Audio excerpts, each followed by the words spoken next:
a job, and that was like 13, 14 years back in Pakistan. उस जमाने में newspapers में भी जॉब आती थी. I'm not really sure अब न्यूज़पेपर पे कोई जॉब फॉलो करता है कि नहीं. तो there I came across online internet marketing. So that's where I actually picked up my interest. I was someone who was looking for marketing, and then I just came across internet marketing. So that's where I started my very first job. It was specifically just one of the channel, which is search engine optimization. I worked in a company, and then in my early days of career, I worked in a company called Live Admins, where Usman Latif was also working with me, and that's like somewhere like 12 years back. So we were trying to manage their clients on the marketing front. Um, so that was like a very early days of my career. I was based in Pakistan. I was working for different companies to manage their different campaigns and clients. But then after a couple of years, I started off with my own thing with the name Web Marketers. And the company was solely supposed to offer digital marketing and web development services. We had several clients for which we developed e-commerce. We offered digital marketing services to these companies as well. And most of our client base was from US and Canada. Um, Different industry, including e-commerce, distance learning, and a couple of others. But I kept up with that model for about 3.5 years. But fourth year was a bit challenging. So to cut long story short, we couldn't actually manage to sustain that. And then I joined company called Rocket Internet, and so I was part of the one of the ventures, which eventually merged into Daraz. So there was a venture with the name Kemu. It was an online open marketplace, and my last designation with the Rocket was I was working as a global head of search engine optimization, and at that time, Kemu was operating across 21 countries in Asia, Africa, and Far East. Um, so while working in Rocket for about 3 years, I think that was a part of my life where actually I learned a lot because we were like pretty much in touch with the head office in Germany, and that's where I actually picked up my learning in digital world, in performance marketing specifically. After Rocket, I moved to Dubai and I joined another startup with the name Noon.com, and I was basically a very early member of that team, and that was right before Noon actually launched. So I was aggressively involved in Noon digital marketing planning, strategy, forecasting, working closely with the marketing technology team to integrate all the marketing tools because it was an app-heavy uh, uh, market, and we have to deploy tools like Adjust and then Google Firebase and a couple of other things. So I specifically took a lead on that. I worked with Noon for about 2 years, and we have successfully launched Noon in the Middle East. And as per now, Noon is the second biggest e-commerce player of this region after Amazon within a period of 4 years. Um, it was a heavily funded venture. It started with $1 billion funding. So I think that's another thing that they guys managed to buy growth as well in the early days. Afternoon, I joined another company in UAE, which is with the name Altair. There I was heading the digital marketing for one of their fashion apps called Nisnas. And there I was taking Wow. care of whole 360 marketing, which includes brand, growth hacks, and digital performance as well. So there we actually did some amazing work in terms of how we can So actually. how is your okay, sorry. So how is your all experience? Like I also went to your LinkedIn profile. So it's all related to digital marketing, sales, and growth hacking, specifically analytics and SEO. So we would definitely like to have your experience and your जो आपका time गुजरा है पिछले organizations में. तो हम definitely चाहेंगे वो experience आप हमसे share करें. So, Quickly moving on to Saud, if you can quickly introduce yourself so that we can move on to the discussion. great. जी बिल्कुल अस्सलाम वालेकुम everyone. Walaikum Uh, assalam. my so digital marketing. I think we've been all saying digital marketing.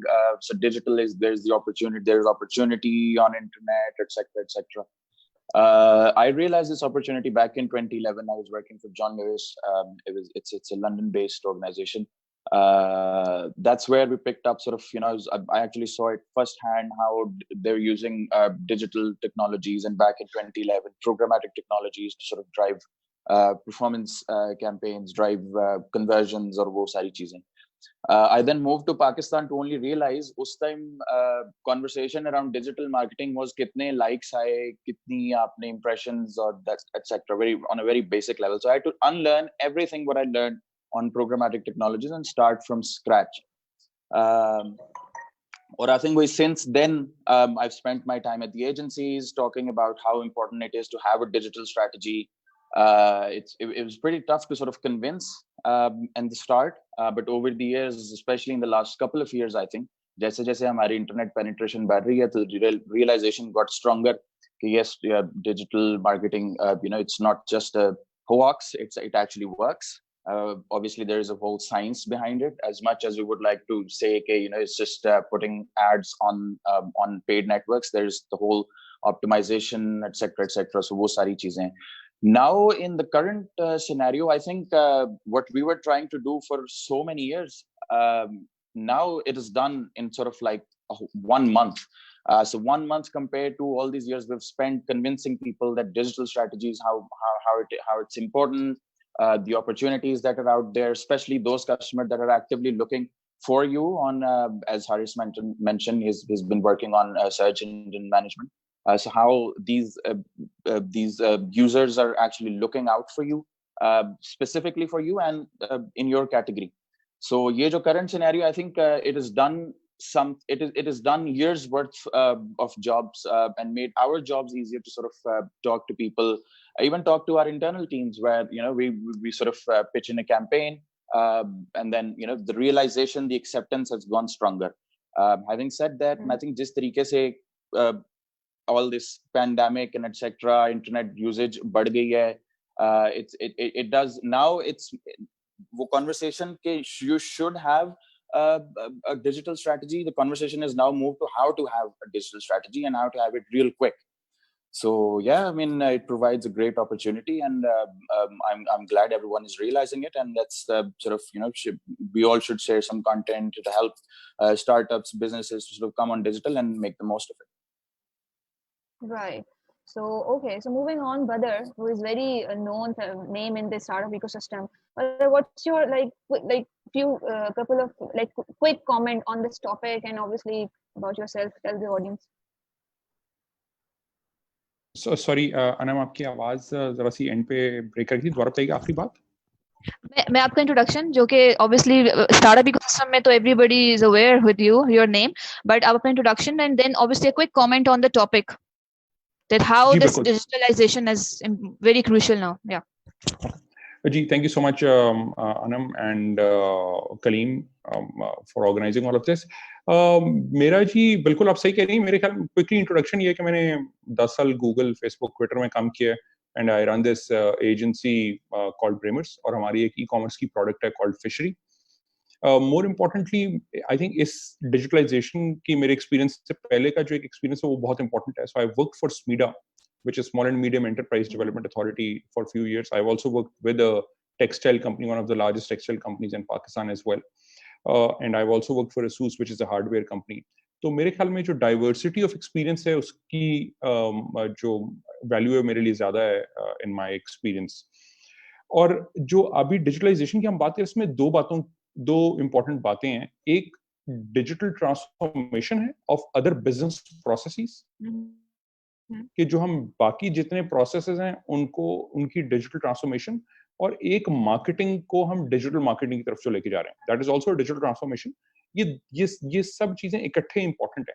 अभी तक traditionally challenge ये है कि बहुत सारे बिजनेसेस खाली मार्केटिंग को डिजिटल कर लेते हैं मगर उनके बाकी वैल्यू चेन के प्रोसेसेस डिजिटाइज नहीं हुए होते, and hence it fails at times और it becomes a bottleneck, because digital की पेस और एक्सपेक्टेशन ऑफ कंज्यूमर्स और यूजर एक्सपीरियंस और प्रायोरिटीज फर्क हैं versus traditional businesses.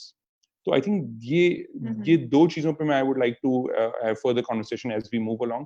But एक तो digital marketing है जिसमें further बहुत सारी चीजें आ जाती हैं. आप SEO करें, search engine optimization है, search engine marketing है, PPC which is pay per click, या different tactics या strategies आप use कर सकते हैं.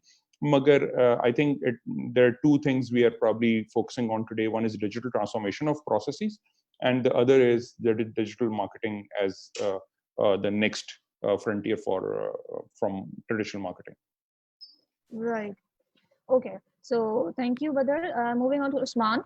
Usman, आप भी माशाल्लाह स्टार्ट के साथ बड़े obviously sessions. You are a certified trainer as well. So please introduce yourself to the audience and then let's your comments on the topic and the importance of digital marketing. Okay. Thank you, Anam. Assalamu alaikum everyone. So Anam, पहले तो मैं ये बता दूं कि मेरे सामने जो दो हस्तियां बैठी हुई हैं, एक बदर खुशनवाद और एक हारिस खान. बेसिकली इन दोनों से मैंने बहुत सीखा है. हारिस के साथ मैंने तकरीबन 12 साल पहले इकट्ठे काम किया था और बदर भाई से मशवरा लिया था कि क्या डिजिटल मार्केटिंग अच्छी चीज है. कहते हैं डायनासोर हूं मैं. नहीं डायनासोर नहीं है. So I've been into this field for like 2005. मेरे सामने समझ लें कि जब 2002 से मैंने जब देखा कि इंटरनेट चल रहा तब से शौक था. बट लॉन्ग स्टोरी शॉर्ट अगर मैं आपको मेन चीजें बताऊं कि मेरा हिस्ट्री क्या रही है. Anyway, sorry आपको इंटरप्ट कर रहा हूं उस्मान.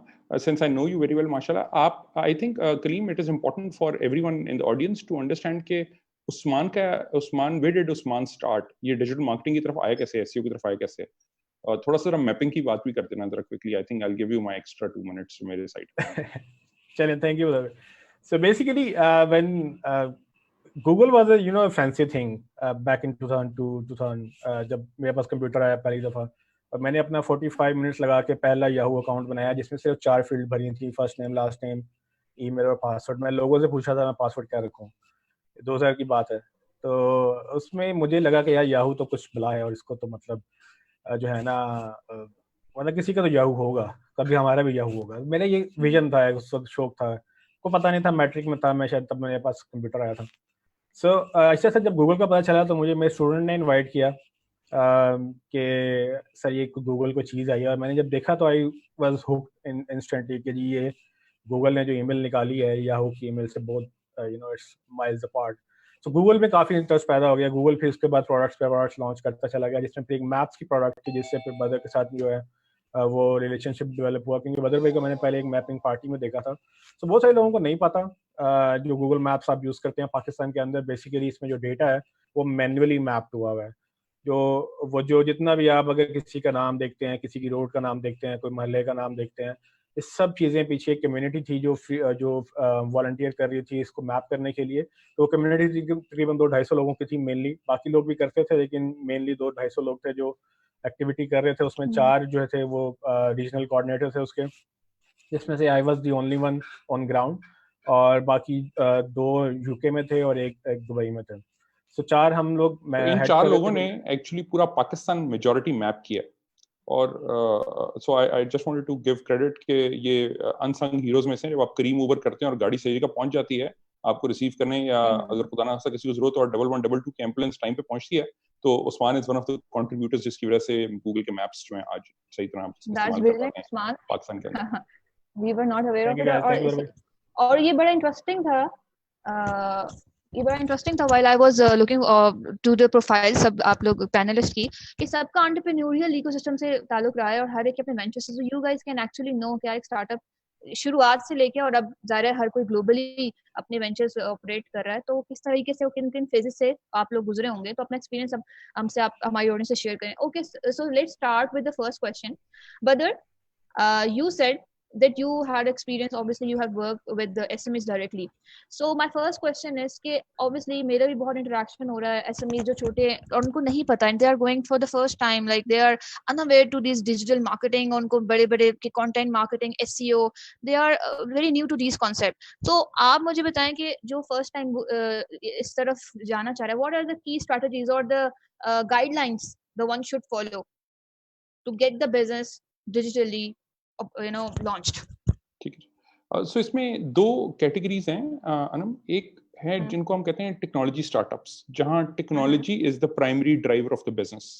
और एक वो है जो ट्रेडिशनल एसएमईज हैं जो अभी तक टेक्नोलॉजी को बैक बर्नर पे रखा है या उन्होंने उसको अभी तक सीरियसली अपनी बिजनेस के प्रोसेसेस में नहीं इन्वॉल्व किया एक्टिवली.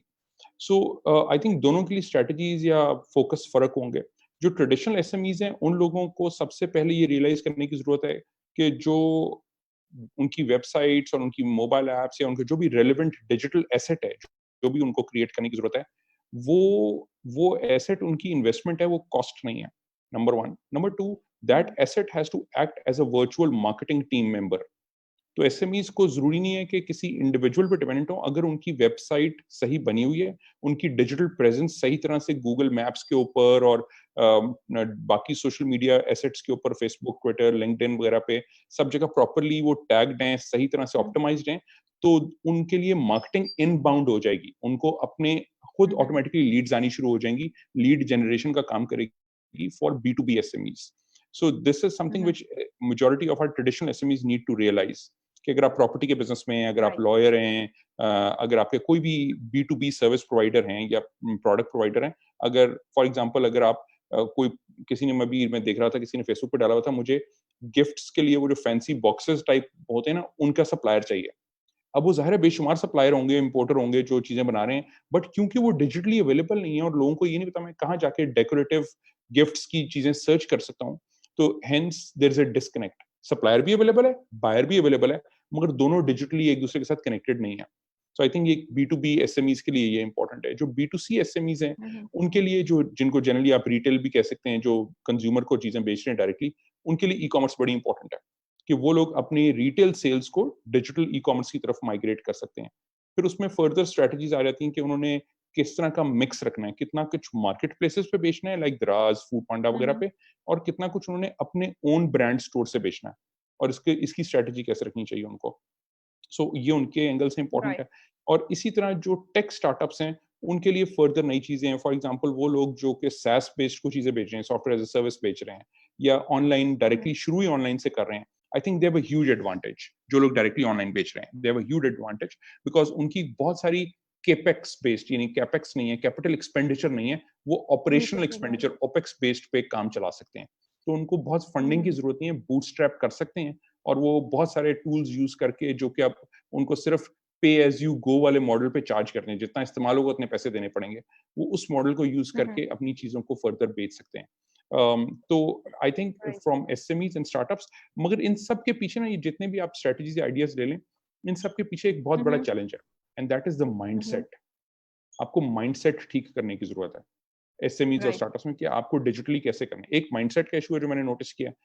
एक और बहुत बड़ा इशू है, आई थिंक, जो हम सब भी गलतियां करते रहे, कि हम समझते हैं कि जिसने BCS कंप्यूटर साइंस कर लिया ना, वो डिजिटल की हर चीज समझता है। So we need to really understand, this is a very common myth. बिल्कुल। तो हमें ये समझने की जरूरत है कि हर कंप्यूटर साइंस ग्रेजुएट या IT ग्रेजुएट जो है, वो हड्डियों का और आंखों का और दिल का और हर मर्ज का डॉक्टर नहीं है। You need to find the right doctor for the right problem. अगर आपको नेटवर्किंग सही करानी है वगैरह वगैरह, तो आपके हार्डवेयर वाले लोग अलग हैं। अगर आपको अपने ERPs और HRMs, human resource management systems या पेरोल सिस्टम्स करने हैं, तो उनके ERP के स्पेशलिस्ट अलग हैं। अगर आपको डिजिटल मार्केटिंग करनी है, तो उसके स्पेशलिस्ट फर्क हैं। सो आई एम श्योर कि जो हम 3-4 लोग, साउद में, उस्मान, हारिस, हम बैठे हैं, आई एम श्योर हम में से कोई भी नेटवर्किंग का स्पेशलिस्ट या SAP या Oracle ERP का स्पेशलिस्ट नहीं है। And we don't even I don't even know how to even log into a SAP system or something. हमारी स्पेशलाइजेशन मार्केटिंग वाली फील्ड की है, और इसके अंदर इस एम्बिट में। तो जो स्टार्टअप्स हैं, उनको भी ये देखने की जरूरत है। कई दफा एक जो मैं चीज, सॉरी लास्ट बात कर लूं, बहुत सारे स्टार्टअप्स मैंने देखा है वो कि हम एक हायर कर लेंगे सोशल मीडिया मैनेजर, वो हमारा सारा डिजिटल मार्केटिंग कर लेगा। अगेन मेरे ख्याल में ये भी एक मिथ है, और ये गलत तरफ चली जाती है। क्यों? क्योंकि जो फोटोशॉप में अच्छा है, वो कंटेंट लिखने में अच्छा नहीं है। जो कंटेंट लिखने में अच्छा है, वो शायद कम्युनिटी मैनेज करने में अच्छा नहीं है।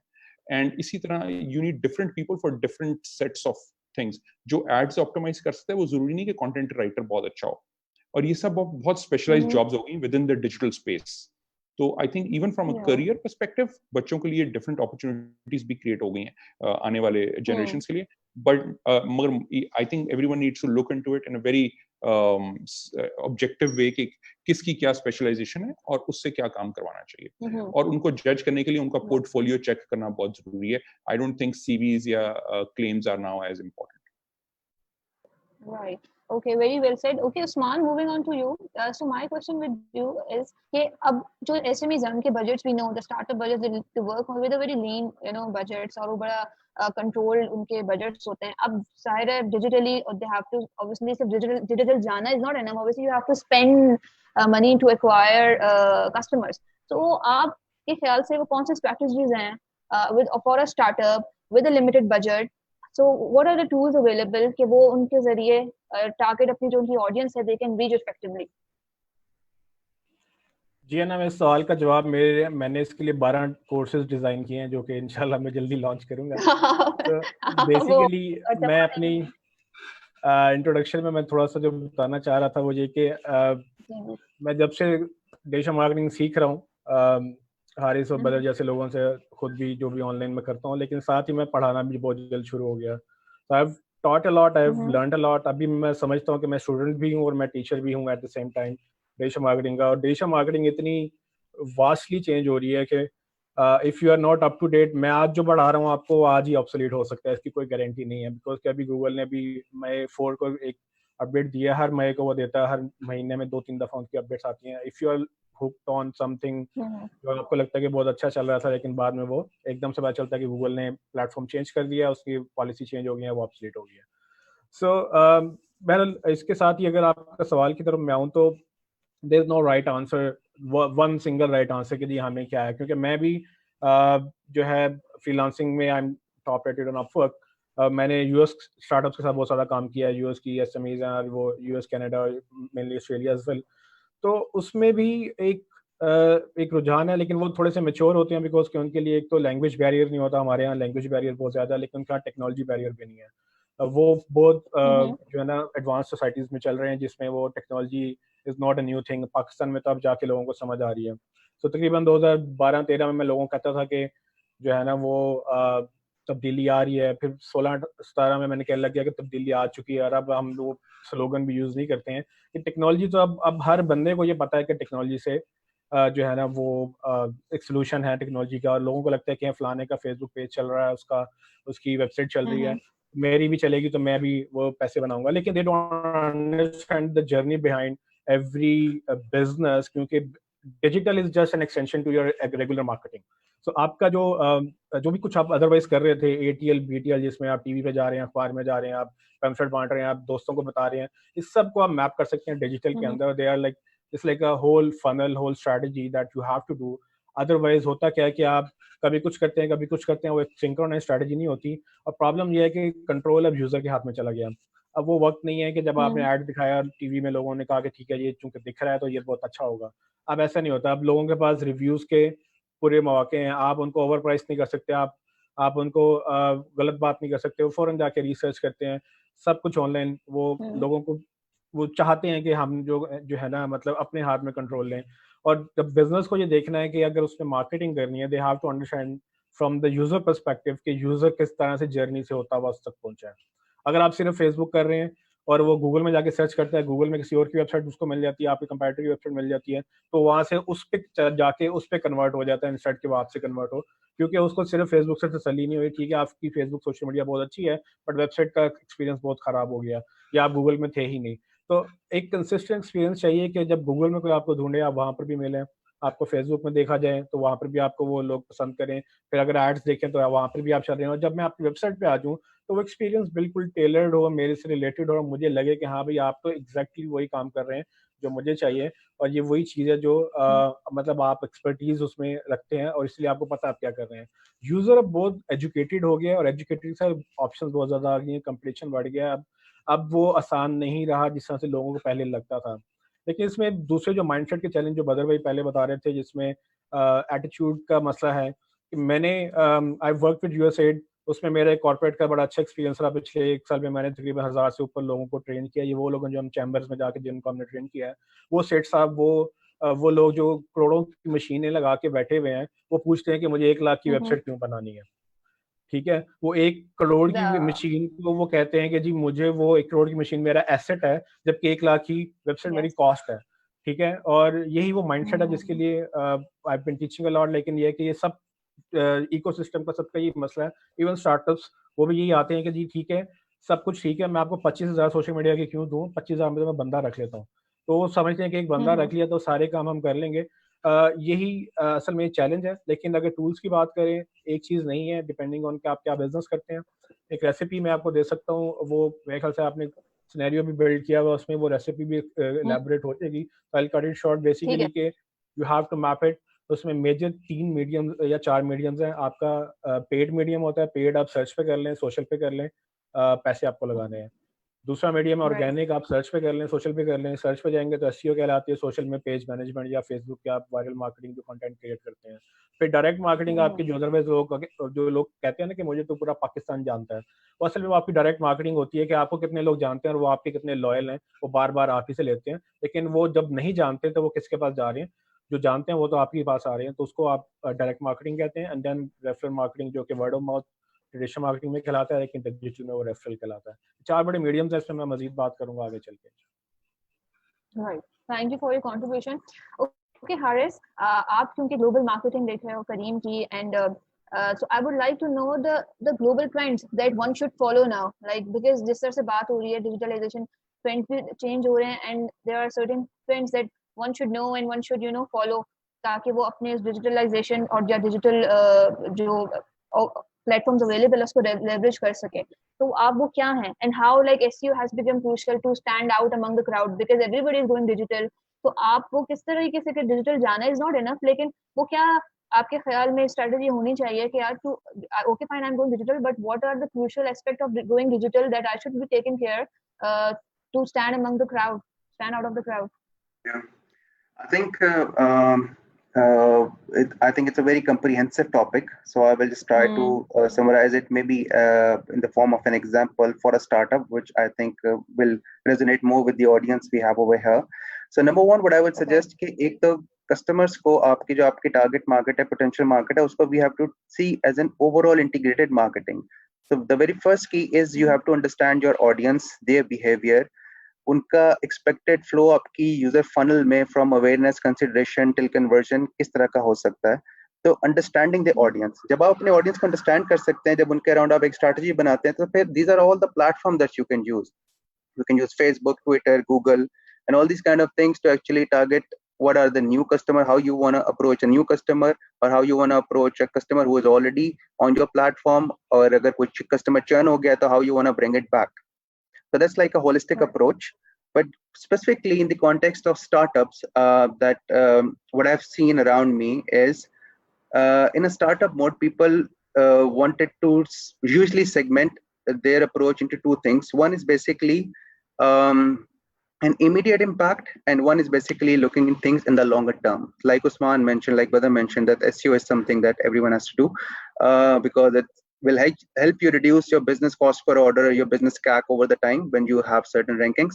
So like immediate impact mein, what I've seen specifically in this region is people tend to work with different affiliate networks on a price, or you can say revenue sharing models. And that revenue sharing models mean when a certain revenue is realized, only then you are actually offering them. On the other hand, if you spend your digital marketing on all the social media platforms, including search, then that is something that you are giving them amount on the click basis, on the impression basis. So affiliates, if you work on this revenue sharing model, then they actually also make an effort to optimize things at their end. So the whole point is basically just to start working as an immediate impact, because organically you will take some time to grow.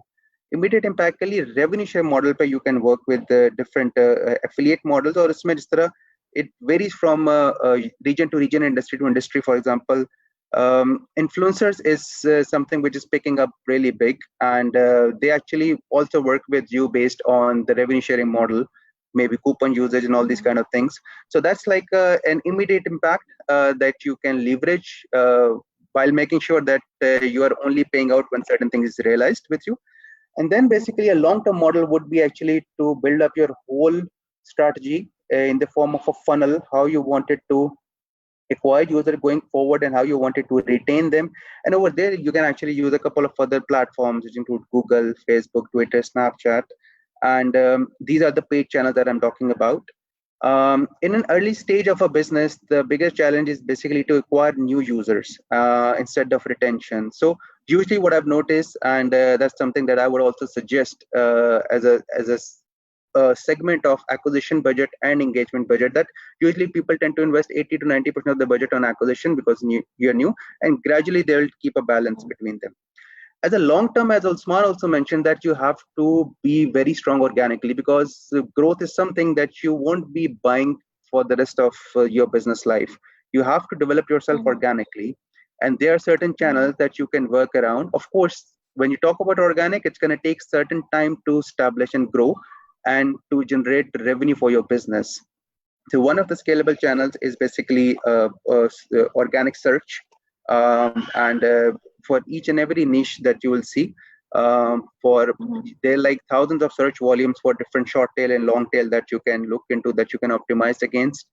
Then again, your in-house communication channels. If you have an app which is push notification, if you have a user base, then you can send out email to these guys. It's more of a lead nourishing, retention, and coming up with different campaigns to communicate with the existing base. And again, if you, in the context of an app store optimization is another thing that you can also do, which will help you in the longer run. So again, I mean, the approach that I would see for startup, just want to sum it up, is basically an immediate impact and a long-term approach. Right. Thank you, Haris. Okay, Saud. आपकी contribution up since it's so crucial now to become adaptive to the changes, because obviously adaptive आप नहीं होंगे if you're not answering to the change, you are not answering to the current the things that are moving towards a direction. If you're unable to adapt, so you will be die down. So how true is it? And what are the quick channels, initial channels that one startup or SME should quickly spend on? वो बेशक website हो या बेशक उनका social media page हो, बाकी SEO ये तो बहुत फिर ऑब्वियसली कॉम्प्लेक्स उसमें स्ट्रेटजीज में आगे आ जाती हैं, लेकिन एज अ लेमैन जो कि उसका इफेक्ट हो गया बिजनेस वो डिजिटल जाना चाह रहा है, तो वो क्विकली कौन सा की channels and that one should adopt and how it's important now to become adaptive to the current situation now? बिल्कुल, आई थिंक बजट ने जिस तरह बड़ा अच्छा उन्होंने मेंशन किया था कि आपकी प्रेजेंस, ऑर्गेनिक प्रेजेंस जो है on social channels, that's very important. So pehli to, I mean, everyone is emphasized on being, present organically, whether someone's looking for you on your social media channels, whether someone's looking on Google, or be it if you are a technology business, let's say for example you have an app, to uske andar app store optimization that remains there. But once you've figured that out, I'd like to actually correct ke jo aapne SEO ki baat ki, badi complex technologies, I would like to differ. I think as much as we think it's complicated, it's actually just doing the very, very, very, very small bits जिसके ऊपर आप you're actually optimizing कि when users search किन keywords पे वो search करें तो आप you should come up, और फिर उनको optimize कैसे करना, how should your business actually look out when users are looking for you. So maybe it could be complex in a certain उसके अंदर जाके when you go deeper into it, but doing small changes can have bigger impact. That's the point I'm highlighting here. So आपने जिस तरह कहा कि being a startup या small medium enterprise, what's the medium that I should start looking to invest? सबसे पहले I think search, that's one of the primary mediums जिसके अंदर our users go and search for goods and services from all verticals, all sorts of verticals, be it actual tangible goods or it could just be online services. So for you to start your digital presence when users look out products that are in your category, or if users already know you, so specifically if they're looking for you. So it's very important for you to sort of be present on search engine marketing wali cheez pe.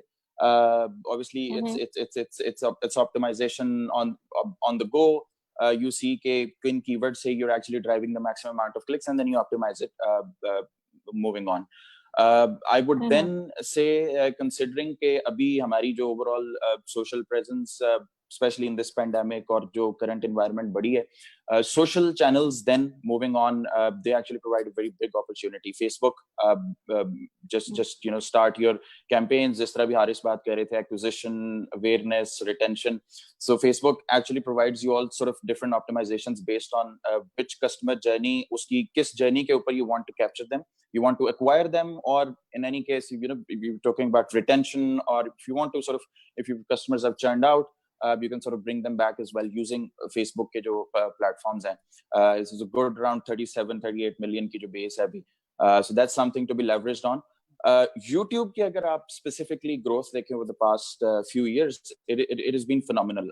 It as well as it provides a big organic opportunity for you to sort of start putting out relevant content out there and just put your name out there on this channel. It also provides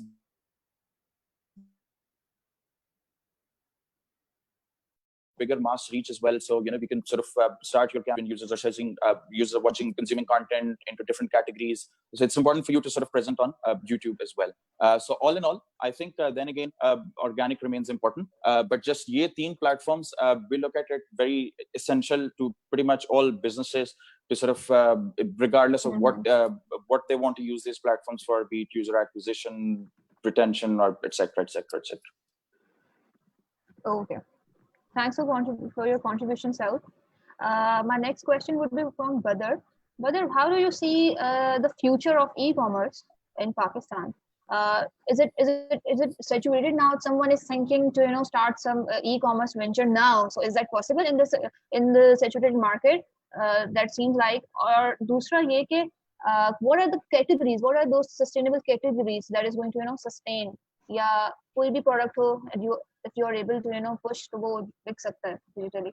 Yeah, it's important कि कोई categories हैं जो अभी demand में हैं या post pandemic भी demand नहीं होंगी. The market dynamics has been changed, customer priorities has been changed. तो उस पे आप थोड़ी सी रोशनी डालें.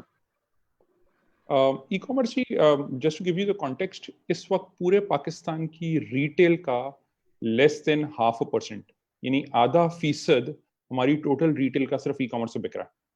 यानी अगर 100 चीजें बिकती हैं दुकानों पे, मार्केट्स में, मॉल्स में, तो उसमें से सिर्फ 8 आने, 1 रुपए का आधा रुपया वो सिर्फ ऑनलाइन बिक रहा है. तो ग्रोथ अपॉर्चुनिटी तो बहुत बड़ी है. पहली बात, इसको कॉन्टेक्स्ट में अगर आप देखना चाहें तो अगर हमारे हमसाये मुल्क के साथ देखें तो वहाँ 2% ऑफ उनका जो रिटेल है वो ई कॉमर्स पे चला गया. अमेरिका का 10% रिटेल जो ई कॉमर्स से बिकता है और फिजिकल रिटेल का. और China is actually leading with तकरीबन 25%. चाइना का 25% रिटेल स्टोर्स की जो चीजें हैं वो ऑनलाइन बिकती हैं. तो पाकिस्तान अभी बहुत पीछे है, 1% से भी कम है. अगर आप शायद ले लें पिछले 1 साल में अगर हम ग्रोथ भी ली होगी तो हम 1% के करीब आए होंगे. 1% हमारी रिटेल का जो ऑनलाइन बिक रहा है. पहली बात, 99% हमारा अभी ऑनलाइन जाना है, तो अपॉर्चुनिटी बहुत है. पहली बात. दूसरी बात, कैटेगरीज में ग्रोथ आ रही है. जो भी लेटेस्ट रिसर्च आई है जनवरी 2020 में, उसके मुताबिक 100% से ज्यादा या 100% ग्रोथ है आपकी clothing and fashion and clothing category में, आपके फूड कैटेगरी में, आपके इलेक्ट्रॉनिक्स की कैटेगरी में, इलेक्ट्रॉनिक्स एंड अप्लायंसेस की कैटेगरी में, और आपके फर्नीचर और होम फर्निशिंग की कैटेगरी में. इन चारों में 100% या इससे ज्यादा ग्रोथ है पिछले 1 साल में ईयर ऑन ईयर. और नंबर्स कितने हैं पाकिस्तान की मार्केट के? 2018 में स्टेट बैंक का ऑफिशियल डेटा के मुताबिक 2018 में पाकिस्तान की ई कॉमर्स की मार्केट का साइज तकरीबन 600 से 700 मिलियन डॉलर था. ये स्टेट बैंक की एनुअल रिपोर्ट है 2018 की, उसके अंदर डिटेल्स हैं. 600 से 700 मिलियन डॉलर पाकिस्तान की ई कॉमर्स का मार्केट का साइज था. और मेरे हिसाब से हमने 2019 में $1 बिलियन क्रॉस कर लिया. ऑल्दो हमारे पास ऑफिशियल डेटा कोई नहीं है इसके, बट मेरे हिसाब से, मेरे अंदाजे के मुताबिक, मेरी रिसर्च में तकरीबन $1 बिलियन डोमेस्टिक मार्केट का साइज हम क्रॉस कर चुके हैं. और इसमें वो वेबसाइट्स नहीं इंक्लूडेड जिनकी पेमेंट गेटवेज पाकिस्तानी नहीं है. सो अगर कोई बाहर का पेमेंट गेटवे यूज कर रहा है जिसकी क्लियरिंग यहाँ नहीं हो रही है through proper standard state bank of Pakistan के चैनल के थ्रू, तो वो इसमें इंक्लूडेड नहीं है. मैं लोकल बात कर रहा हूँ, जो लोकल पेमेंट्स हैं, लोकल ऑनलाइन पेमेंट्स एंड जो कैश ऑन डिलीवरी हमारा कलेक्ट होता है, तो इसकी बेसिस पे. सो मैं इसकी थोड़ी सी एक इंपॉर्टेंस आपको ये बता दूं. अगर आपने रिसेंटली देखा होगा, लॉकडाउन में प्राइम मिनिस्टर ने सबसे पहले ई कॉमर्स की डिलीवरीज अलाउ की फॉर्मली ओपन अप करनी, जैसे इन्होंने लॉकडाउन, उन्होंने खाली डिलीवरीज की बात नहीं की, उन्होंने ई कॉमर्स डिलीवरीज की बात की। और मैं इसलिए आपको बताता हूँ कि अक्टूबर 2019 में हुकूमत पाकिस्तान ने, मिनिस्ट्री ऑफ कॉमर्स ने पहली ई कॉमर्स की पॉलिसी भी लॉन्च की थी। अभी तक ई कॉमर्स रजिस्टर्ड सेक्टर नहीं था पाकिस्तान के अंदर कहीं भी, पाकिस्तान के लॉ में कोई इसकी नहीं थी अंडरस्टैंडिंग। तो अक्टूबर 2019 को कैबिनेट ने अप्रूव की थी पाकिस्तान की पहली ई कॉमर्स पॉलिसी, और उस पॉलिसी के तहत एक नेशनल ई कॉमर्स काउंसिल बन गई है, और वो काउंसिल मिनिस्ट्री ऑफ कॉमर्स के साथ मिलकर प्राइम मिनिस्टर को रिपोर्ट करती है हर 6 महीने के बाद। और मैं उस काउंसिल का मेंबर हूं और मैं प्राइवेट सेक्टर की कॉन्वर्सेशन को उसमें लीड कर रहा हूं। तो हमारी पहली मीटिंग प्राइम मिनिस्टर से हो चुकी है, और इस ई कॉमर्स पॉलिसी में फ्रीलांसिंग भी इस ई कॉमर्स पॉलिसी का पार्ट है। तो आपको याद होगा अभी तकरीबन मार्च में, फरवरी मार्च में प्राइम मिनिस्टर ने अप्रूवल दिया था कि फ्रीलांसर्स की जो इनबाउंड लिमिट है वो $25,000 कर दी जाए, और स्टेट बैंक ने वो अप्रूवल दी थी। पहले ये $5,000 थी और उससे पहले ये $1,500 थी कुछ देर पहले तक। तो ये लिमिट भी हमने उस पॉलिसी के अंडर ही प्राइम मिनिस्टर के साथ अप्रूव करवाई है, और हम बहुत सारे और कामों पे काम कर रहे हैं। एक क्विक एग्जांपल दे दूं कि अभी क्या चैलेंज है और क्या चीजें सॉल्व हो रही हैं। तो अभी तक पाकिस्तान के सारे लॉज और जितनी रेगुलेशंस हैं वो बड़े कंटेनर लोड की सेल्स के लिए बने हुए हैं, कि आप पूरा कंटेनर कपड़ों का या धागे का या बेडशीट्स का या जूतों का बाहर भेजेंगे, और फिर आप टी डैप के पास जाएंगे और कस्टम्स के पास जाएंगे और आप प्रॉपर डॉक्यूमेंटेशन करेंगे, तो वो कंसिडर होगा एक्सपोर्ट बाहर गई है, और उसके अगेंस्ट जो पैसे आएंगे उस पे अगर आपको कोई टैक्स बेनिफिट या रिलीफ मिलना है तो उसकी बेसिस पे मिलेगा, या लोन्स मिलने हैं या जो भी फाइनेंसिंग मिलनी है। अब हम इस वक्त काम कर रहे हैं स्टेट बैंक और कस्टम्स के साथ कि एक स्मॉल पैकेट माइक्रो एक्सपोर्ट्स, आप एक जूता चप्पल बना के बाहर भेजना चाहते हैं, एक जोड़ा बना के, एक कपड़ों का जोड़ा, चप्पल, चादर, जो कुछ भी बना के बाहर भेजना चाहते हैं, कोई हैंडीक्राफ्ट है, कोई ब्लू पॉटरी है, तो वो जब आप बाहर भेजेंगे तो आप अपनी कोरियर कंपनी को कह सकते हैं कि ये एक्सपोर्ट में काउंट किया जाए, DHL को, फेडेक्स को या पाकिस्तान पोस्ट को, और वो अपने वीबॉक्स सिस्टम, एक हुकूमत का सरकारी सिस्टम है वीबॉक्स, उसमें वो टिक लगा देंगे ये एक्सपोर्ट की प्रोडक्ट बाहर गई है। उसके अगेंस्ट जितने आपको डॉलर बाहर से आएंगे उसके ऊपर आपको टैक्स बेनिफिट और वो सब कुछ भी मिलेगा एज एन एक्सपोर्टर। अभी ये प्रोसेस में है, अभी पूरा कंप्लीट नहीं हुआ, but right now we are working from a policy and governance perspective with the government कि हम इस चीज को इंप्लीमेंट कर सकें। एक हम काफी स्टेप आगे चले गए हैं इस पे, हमने बेसिक टेस्टिंग करके एक्सपेरिमेंट करके स्टेट बैंक और कस्टम सर्विस को कर लिया। बट आई एम सेइंग कि इन शॉर्ट मेरा कहने का मतलब ये है कि ई कॉमर्स तो अभी बिल्कुल इब्तिदा में है, अपनी नेसेंट इंडस्ट्री है, इसमें बहुत अपॉर्चुनिटी है और बहुत कुछ बिक सकता है इसमें। एनकों के फ्रेम से लेके जूते, जुराबें, कपड़े, बच्चों के कपड़े, औरतों के कपड़े, ये बहुत नीश है, ज्वेलरी, आर्टिफिशियल ज्वेलरी, खाना, किताबें, there tons of things, furniture बहुत बिक, हर चीज बिक रही है ऑनलाइन। मेकअप वाली कैटेगरी बहुत ज्यादा ग्रो कर रही है, घड़ियां वगैरह वगैरह, क्योंकि जितनी भी जरूरियात की चीजें हैं वो सब आपको चाहिए। तो this is something growing and has a huge opportunity in Pakistan। और एक लास्ट चीज, खाली इन चीजों की for SMEs and startups Pakistan के अंदर जरूरत नहीं है। जो शख्स, अभी नीलसन की एक रिसर्च आई है, जो शख्स एक दफा ऑनलाइन कोई चीज खरीद लेता है 50% प्रोबेबिलिटी है कि वो इसके बाद क्रॉस बॉर्डर कुछ खरीदेगा, खाली पाकिस्तान के अंदर से नहीं खरीदेगा, बाहर से भी कुछ खरीदेगा। और यही रिवर्स में भी है, तो बाहर के लोग भी बहुत सारी चीजें पाकिस्तान की खरीद सकते हैं। तो जब आप अपनी ऐसी चीजें बनाएं, प्रोडक्ट जो आप ऑनलाइन बेच रहे हैं, तो शुरू में डोमेस्टिक मार्केट को केटर करके अपने प्रोसेस ठीक कर लें, इंप्रूव करें क्वालिटी को, प्रोसेसेस को, अपनी प्राइसिंग को, अपनी कंपेटिटिवनेस को, और फिर आप eventually cross border e commerce की तरफ जाएंगे ताकि आप मुल्क से बाहर एक्सपोर्ट भी कर सकें और ज़र मुबादला भी पाकिस्तान के अंदर ला सकें। So I think there is a huge opportunity not only domestic commerce but cross border e-commerce के लिए। जबरदस्त, बहुत एन इंसाइटफुल आंसर, और ये डेफिनेटली बहुत सौ के लिए फूड फॉर थॉट होगा। वो are thinking and still finding out the niche कि वो किस एरिया के अंदर अपना ई कॉमर्स प्लेटफॉर्म करें, बिकॉज हमें बहुत से ऐसी क्वेरीज आती हैं, घर बैठी खवातीन हो या बेशक वो न्यू टू डिजिटलाइजेशन हो, कि वो हम किस तरह से स्टार्ट कर सकते हैं अपने ई कॉमर्स को, या क्या प्रोडक्ट होनी चाहिए। सो ये बहुत हेल्पफुल होगा। Okay Usman, coming back to you. So, as a startup founder, obviously not everybody has a sound background in marketing, or not everybody is aware, जैसे हमने बात की कि ये digital marketing की जो terminologies हैं या इनको इन platform को use कैसे किया जाए।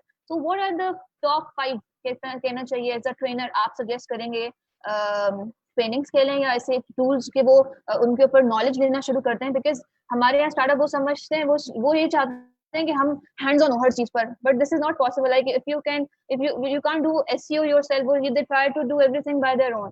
लेकिन as a founder of a startup, वो कौन से 5 चीजें होनी चाहिए कि वो एटलीस्ट टू कॉन्वर्सेशन कर सकें? अगर किसी को हायर भी करें, they should know, they should aware you should know the terminologies and they should know the advantages and disadvantages, तो वो decision making ले सकें। तो वो 5 trainings कह लें अवेलेबल हैं, या वो कौन से टूल्स हैं जिसके ऊपर वो यूज करना शुरू करें, या उसको उसको लेकर आए, उसके अपने नॉलेज उस पर गेन करें। इसमें अनम ये देखना होगा कि आप किस कैटेगरी की बात करें, क्योंकि हर कैटेगरी में डिफरेंट तरह की मतलब हर बिजनेस एक डिफरेंट नोयत रखता है। लेकिन मेरे पास जो एक मेरी एनालिसिस के मुताबिक जो डिफरेंट तरह के लोग आते हैं, उसमें अगर मेरी क्लास में बैठे हो तो फॉर एग्जांपल कुछ लोग सीईओज बैठते हैं कि उनको कहते हैं उस्मान हमारे पास टीम्स बैठी हुई हैं बट हमें पता नहीं वो करते क्या हैं।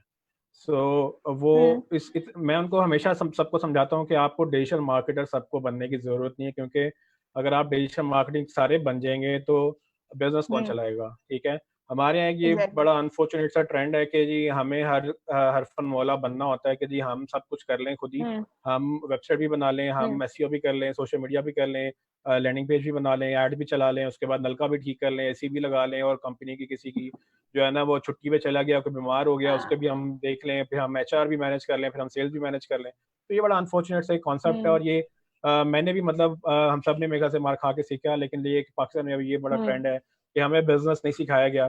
किसी ने मुझे बड़ा एक समझाया था कि हम गुलाम इब्ने गुलाम हैं, कि हमारी मेंटालिटी ही वो एक जो है ना वो एक बड़ी जो है ना गुलामाना सी है कि हमें वो चीज़ें उस तरह देखनी होती हैं कि जी कि हम हर चीज़ एक तो खुद करें, दूसरा ये कि हमने कोई आगे नहीं देखना कि डेलीगेट करना है कि ठीक है बिजनेस एंटरप्रेन्योर बनना है तो आप अपनी एक्सपर्टीज पे खेलें और आप दूसरों को let the experts do their job. ठीक है, अगर किसी की मार्केटिंग अच्छी है, क्योंकि फॉर एग्जांपल मैं फ्रीलांसर्स की बात करूं उसमें ये होता है कि जी अगर एक बंदे को बोलना अच्छा आता है और दूसरे को काम करना अच्छा आता है, दोनों मिलके नहीं काम करेंगे कि एक प्रोजेक्ट ले आए दूसरा प्रोजेक्ट कर दे।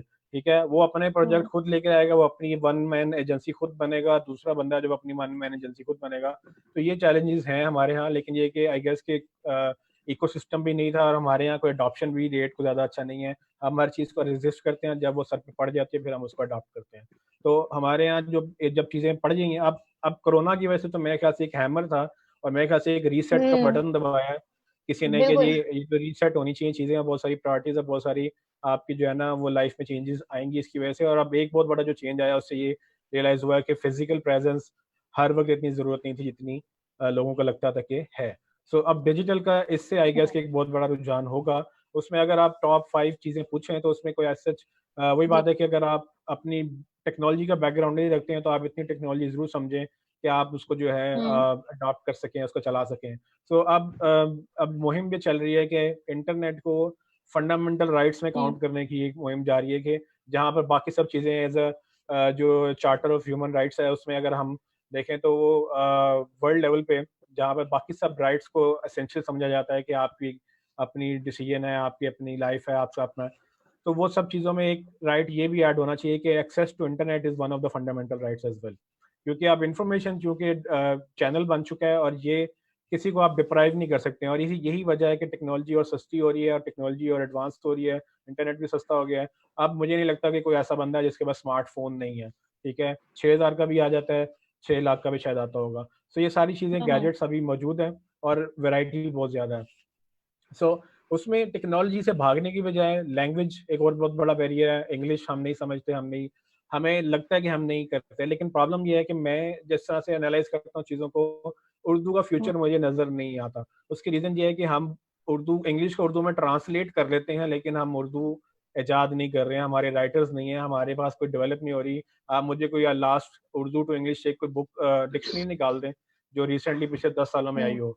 There is no dictionary available जो कि मैंने 10 साल पहले ढूंढ रहा था। हम लैपटॉप को उर्दू में लैपटॉप कहते हैं, हम कंप्यूटर को उर्दू में कंप्यूटर कहते हैं, इसका कोई उर्दू का वर्ड नहीं है, हम लिखते हैं उर्दू में सिर्फ इसको। आप कीबोर्ड ले लें, आप टेक्नोलॉजी की जितनी भी चीजें लें, सब उर्दू जो है। तो language itself is an a barrier. तो मुझे लगता है ये है कि अगर आप स्किल की बात करें तो no one is ever a one skill ever. ठीक है, आप कभी भी एक स्किल नहीं होते हैं, आपका एक हुनर नहीं चलता, आपका एक मल्टीपल आपके कॉम्बिनेशन ऑफ जो है ना स्किल्स होते हैं, आप मुख्तलिफ हुनर लेके चलते हैं। आपको फॉर एग्जांपल काम अच्छा आता है तो आपको बोलना भी अच्छा आना चाहिए ताकि आप अच्छा बेच सकें।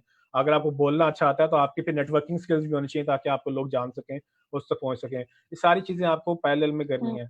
डिसीजन ये लेना है हर बंदे ने खुद, कि वो कौन सा प्राइमरी स्किल है जो उसको रातों को सोने नहीं देता, जो उसको दिल करता है कि नींद छोड़ के मैं उस पर काम करूँ।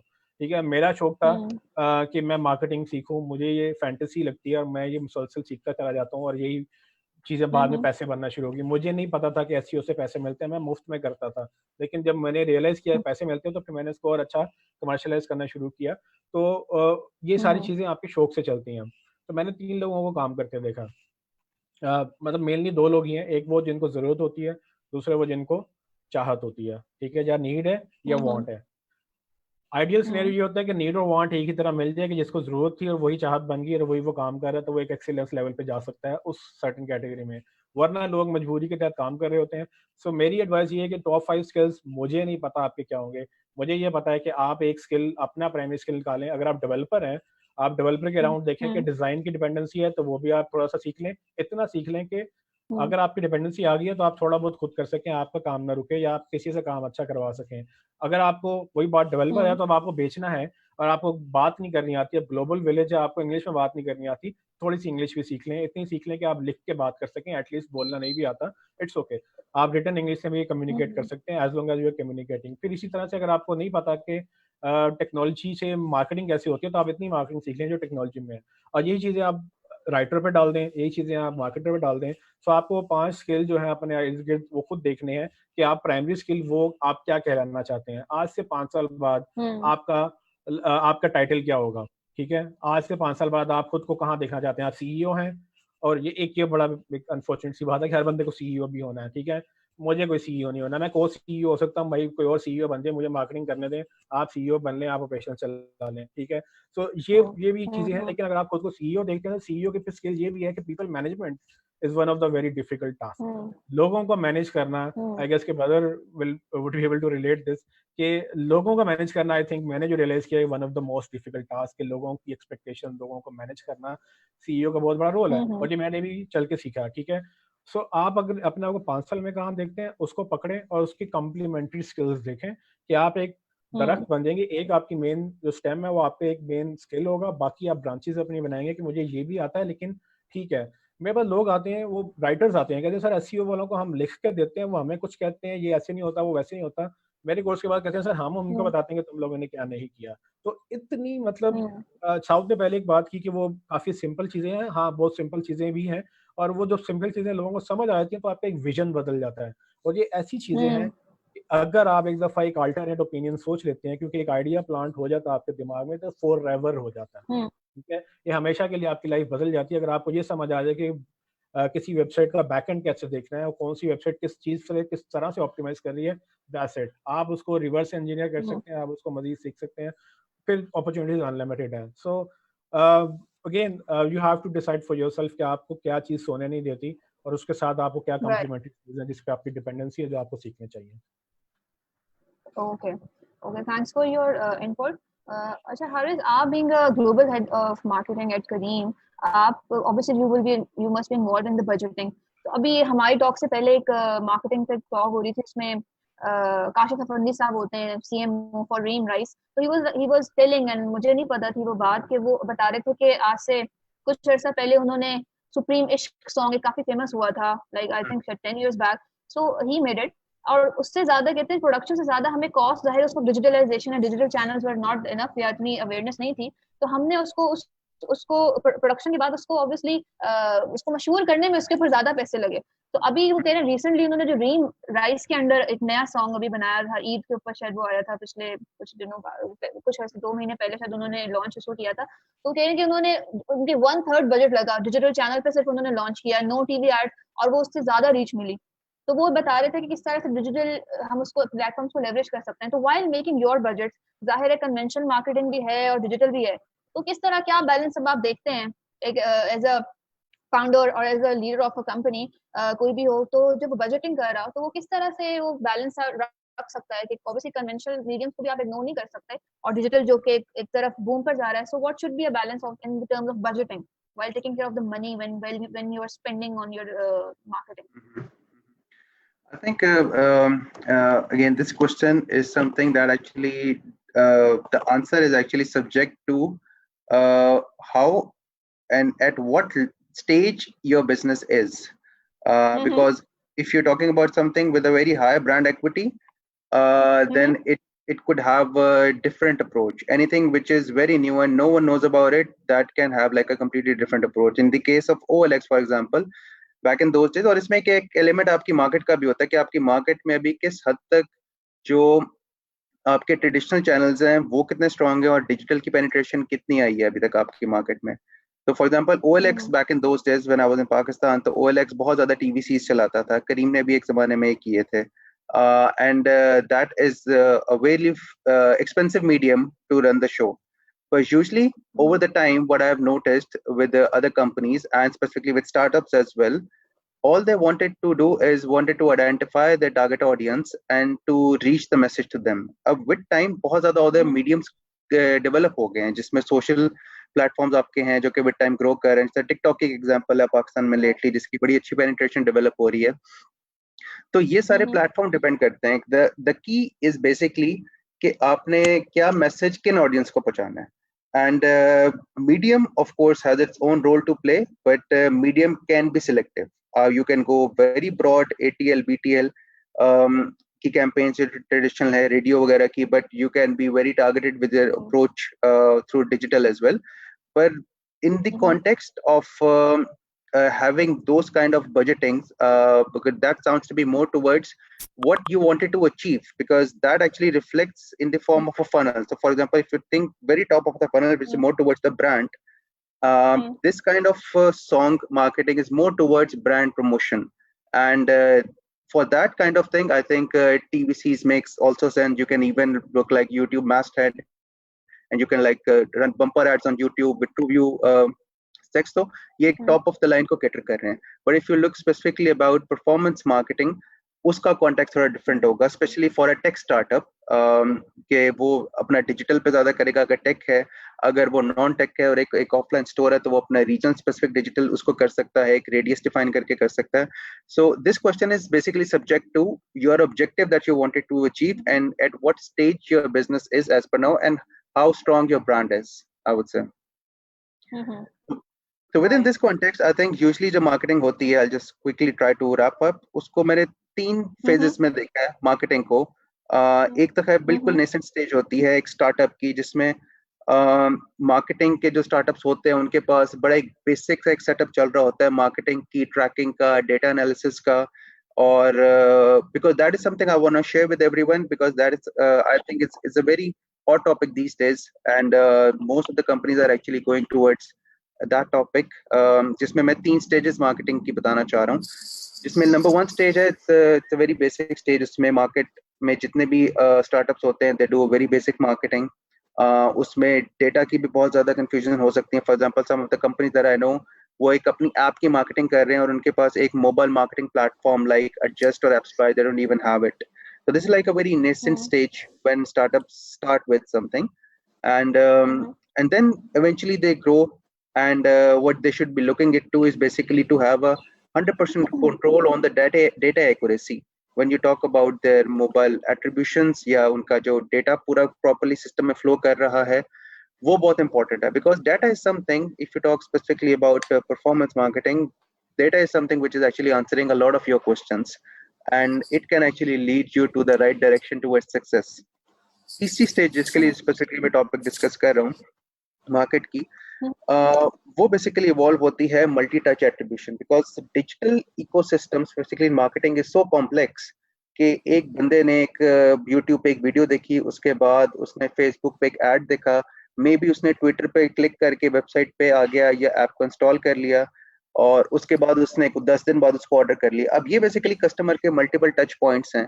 इन सारे मल्टीपल टच पॉइंट्स को how you will actually get in touch and understand each and every action, तो उसका एक आंसर है मल्टी टच एट्रीब्यूशन, जो कि कंपनी जब अपने थोड़ी सी नेसेंट स्टेज से निकलती है, थोड़ा सा ग्रो करती है, थोड़ा सा ज्यादा सोफिस्टिकेशन की तरफ जाती है, तो as per most of the reports and numbers it actually brings 25% efficiency if you really understand कि आपका लास्ट क्लिक क्या है और आपका पूरा कस्टमर जर्नी क्या है. फॉर एग्जांपल, आपके पास $100 हैं फेसबुक और गूगल पे लगाने के लिए, और आप वो क्या कहते हैं कि आप देखते हैं कि जहाँ का कॉस्ट पर ऑर्डर अच्छा है वहां लगा देते हैं. So that's one way of splitting budgets between channels for a startup maybe. But again, अगर आपके पास multi-touch attribution की और last click की information आती है, then you would be able to intelligently divide budget against multiple channels. हो सकता है कि Facebook आपको ज़्यादा orders दे रहा हो, पर Facebook उन orders को initiate ना कर रहा हो. First click आपको फिर भी Google दे रहा हो, और Facebook might only be acting as a last click channel. So this is another level that you should that startup should look into when they actually move out of their nascent stage, because this will actually help you reduce the cost of your marketing in the long run. Okay. Okay, thank you, Harish. Okay, Saud, next question is from you. कि बहुत से ऐसे startups हैं अभी current उसमें जो demotivate हो रहे हैं कि उनके जो बिजनेस मॉडल है वो टोटली इररिलेवेंट हो गए हैं. आज से 2 महीने पहले जो वो सोच रहे थे, इनफैक्ट मेरे इसमें इंक्यूबेटर में 2 स्टार्टअप्स थे, they were based on travel related startups थे. They were planning to launch in March. अब वो जिस तरह से सिचुएशन जा रही है, obviously they couldn't launch it. So वो बड़े डिमोटिवेशन इन अ वे हो गए कि हम अब क्या करें, उनको भी समझ नहीं आ रही. सो क्या बिजनेस मॉडल ही पूरा चेंज हो जाए आप कहेंगे कि कर लिया जाए, या स्टिल 2 स्टार्टअप्स या जो इंडस्ट्रीज ऐसी हैं जो रिलेवेंट अभी इस टाइम के लिए हैं, obviously to him there will be time this will be come back होगा, तो अभी वो डिजिटल चैनल्स को कैसे लेवरेज आउट करें to keep their customer intact और अपनी एंगेज रहें अपने कस्टमर के साथ, ताकि जो उनके कस्टमर से वो रिटेन रहें, और obviously once things get back in like a new normal, तो वो फिर उसको obviously they can get back to the business. या आप कहेंगे कि ये तो सेक्टर्स ही नहीं ग्रो होंगे, तो वो बिजनेस मॉडल ही चेंज करें या अपनी डिजिटल मार्केटिंग स्ट्रेटजीज को चेंज करें? जी अनम, आई थिंक ये बड़ा एक रेलेवेंट क्वेश्चन है, and I have to agree it's a very challenging time. इसके लिए कोई प्लानिंग नहीं थी, जस्ट हैपेंड. आई थिंक 2 तरह के बिजनेसेस. अब एक वो बिजनेसेस हैं जिनकी जो नेचर है that's digital, so for them it provides bigger opportunities. On the other hand, there are small medium enterprises जो के let's say कि जिनकी nature of the product it wasn't digital. So जिस तरह बदर ने start में कहा था कि I think alongside acquiring and using digital marketing technologies, आपके processes को digital होना बहुत जरूरी है. So अगर आप जो चीजें पहले आप you want sort of concerned a lot about कि आपके जो internal processes हैं जिसके अंदर sales and distribution and etc. तो अगर वो digital नहीं थे तो right now it's high time कि आपके सबसे पहले तो वो processes digitized हों. Now businesses एक और चीज, so I like to talk about a little related to apps, mobile apps. I think mobile apps in itself, since मेरा अपना experience जो it's on the app growth side of things, and I've been working on driving app growth for over the last 2-3 years now. Pakistan के अंदर it's still there is a huge opportunity. There are many ideas. Pakistan, there is no way. I don't think there is any lack of talent. यहाँ से भी वो 10x growth वाली startup ideas निकल सकते हैं. There are so many mobile app के ideas that are still scalable. यहाँ पे app saturation point उस तरीके से नहीं आया जो maybe in other markets are. So within mobile apps in itself की space में there is huge opportunities. Every single time I come across a new app within Pakistan, be it small, be it big, so मैं उसको I install the app, I make sure उसके मैं चीजें देखूं और वो सारी चीजें. आपने बात की कि how to leverage digital marketing in challenging times में, पहली तो ये बात है demotivate होने की कोई जरूरत नहीं है. I think what it all depends is कि just take a step back, analyze, connect with your bigger picture. होता ये है कि जब आप day to day operations में इतने चले जाते हैं ना, it becomes so frustrating at times कि आप bigger picture को somewhere आप you ignore the bigger picture, you ignore why you even started in the first place.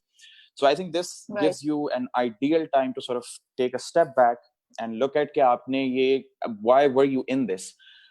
Having said that, this gives you a golden opportunity to look into your product, you refine your project.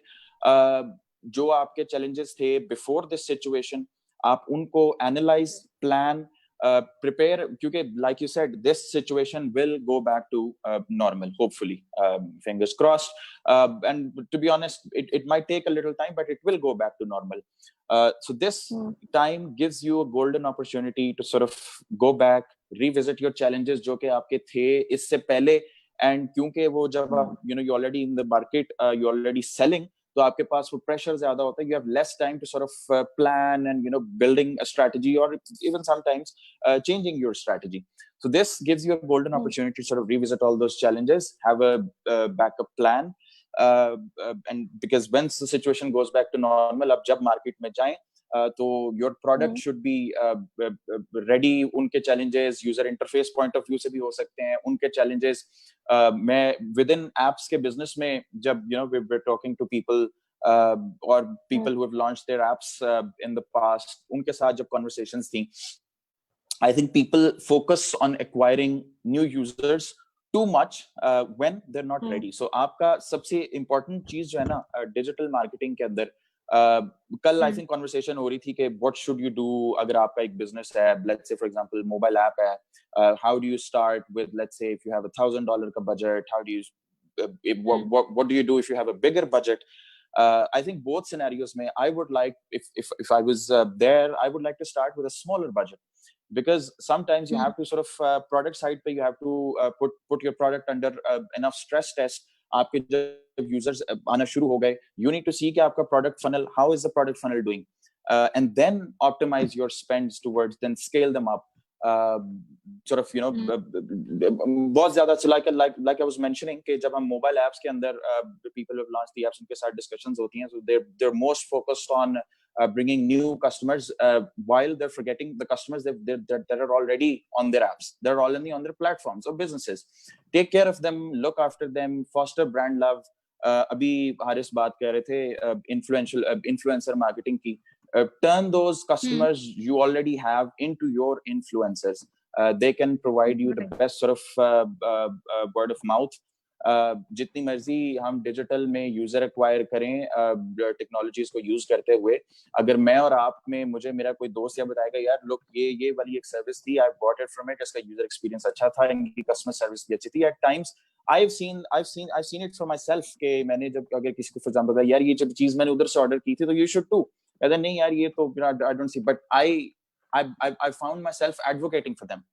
So like I said, this is the time कि आपके जो existing just to sum it up कि challenging times, but take a step back, revisit your challenges, work on them, plan better, change your strategy if you have to, prepare for sort of new verticals जो कि यहाँ से initiate हुए. मैं अगर आपको specifically fintech की example दूँ, digital payments की, तो people अगर mobile wallets, it's a fairly new sort of an idea.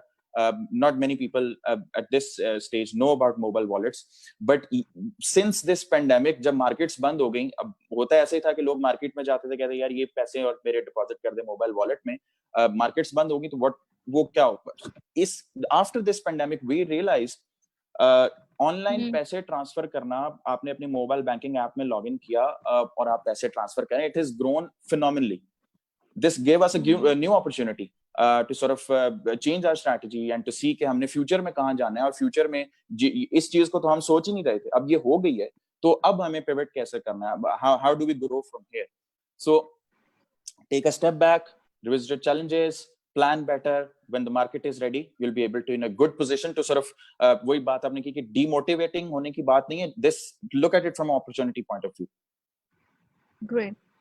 जबरदस्त, बहुत इंटरेस्टिंग और इंसाइटफुल डिस्कशन है. Thank you guys. अब भी सिंस टाइम इज शॉर्ट तो हम लोग सिनेरियोज की तरफ जाते हैं जो कि ऑब्वियसली वी मेड बड़े बेसिक से सिनेरियोज हैं. आप माशाल्लाह आप सब लोग एक्सपर्ट हैं तो आपका एक्सपीरियंस बड़ा मैटर करेगा, लेकिन वो सिनेरियोज बेस्ड हैं, आपको एम्पैथेटिक होना पड़ेगा बिकॉज वो एक आम इंसान, एक लेमन पर्सन की है, ठीक है. तो आपको उसमें you have to think like putting their the shoes in their obviously putting your feet in their shoes. So Usman, आपके लिए पहला scenario है like you don't know anything about digital marketing, ठीक है, and you have to start, you want to start the business, and obviously आप इस current situation में हैं, आप शायद अभी आपको job की तरफ से uncertainty है, whatever, 2 महीने हो गए लॉकडाउन में बैठे हुए, you are new to the you are not much aware of the digital ये सारी trainings नहीं आपके पास है, लेकिन obviously you want to start a business, आप opportunities देखने करना चाहते हैं कुछ. What will be the first step that you will take?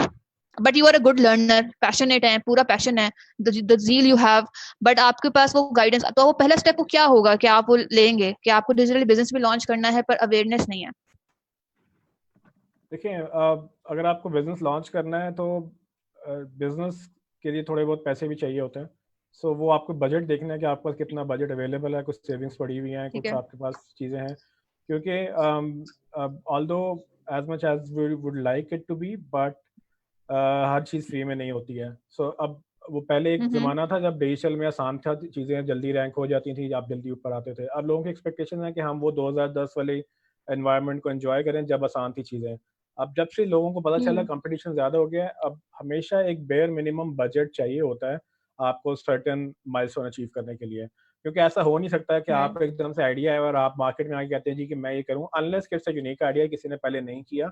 आप मार्केट में आए कि मैं ये कर देता हूँ और उसमें पहले ही 10 15 20 50 लोग काम कर रहे हैं, आपको उनको बीट करना है तो आपको उनसे ज़्यादा क्वांटिटी और क्वालिटी का काम करना होगा, तब आप जाके उनको बीट करेंगे। Right. So depending on the निश अगेन, क्योंकि ये सवाल इस तरह से आंसर हो नहीं सकते कि मतलब हर केस वेरी करता है सिनेरियो टू सिनेरियो, बट अगर आपका सिनेरियो में लूँ जिसमें अगर आपको बिजनेस लॉन्च करना है and you don't know what you want to do but you are a good learner, तो आप अपने बिजनेस में एसेंशियली जो डिजिटल प्रेजेंस है ना, जो मिनिमम वायबल डिजिटल प्रेजेंस आप कह लें, उसमें एक वेबसाइट होनी चाहिए, उसकी अच्छा कंटेंट लिखा हो और उसकी अच्छी एसईओ हो। एसईओ चूंकि अब आपको आती नहीं होगी तो आप एसईओ को छोड़ भी सकते हैं अभी फिलहाल, आप अपनी अच्छी वेबसाइट बना लें।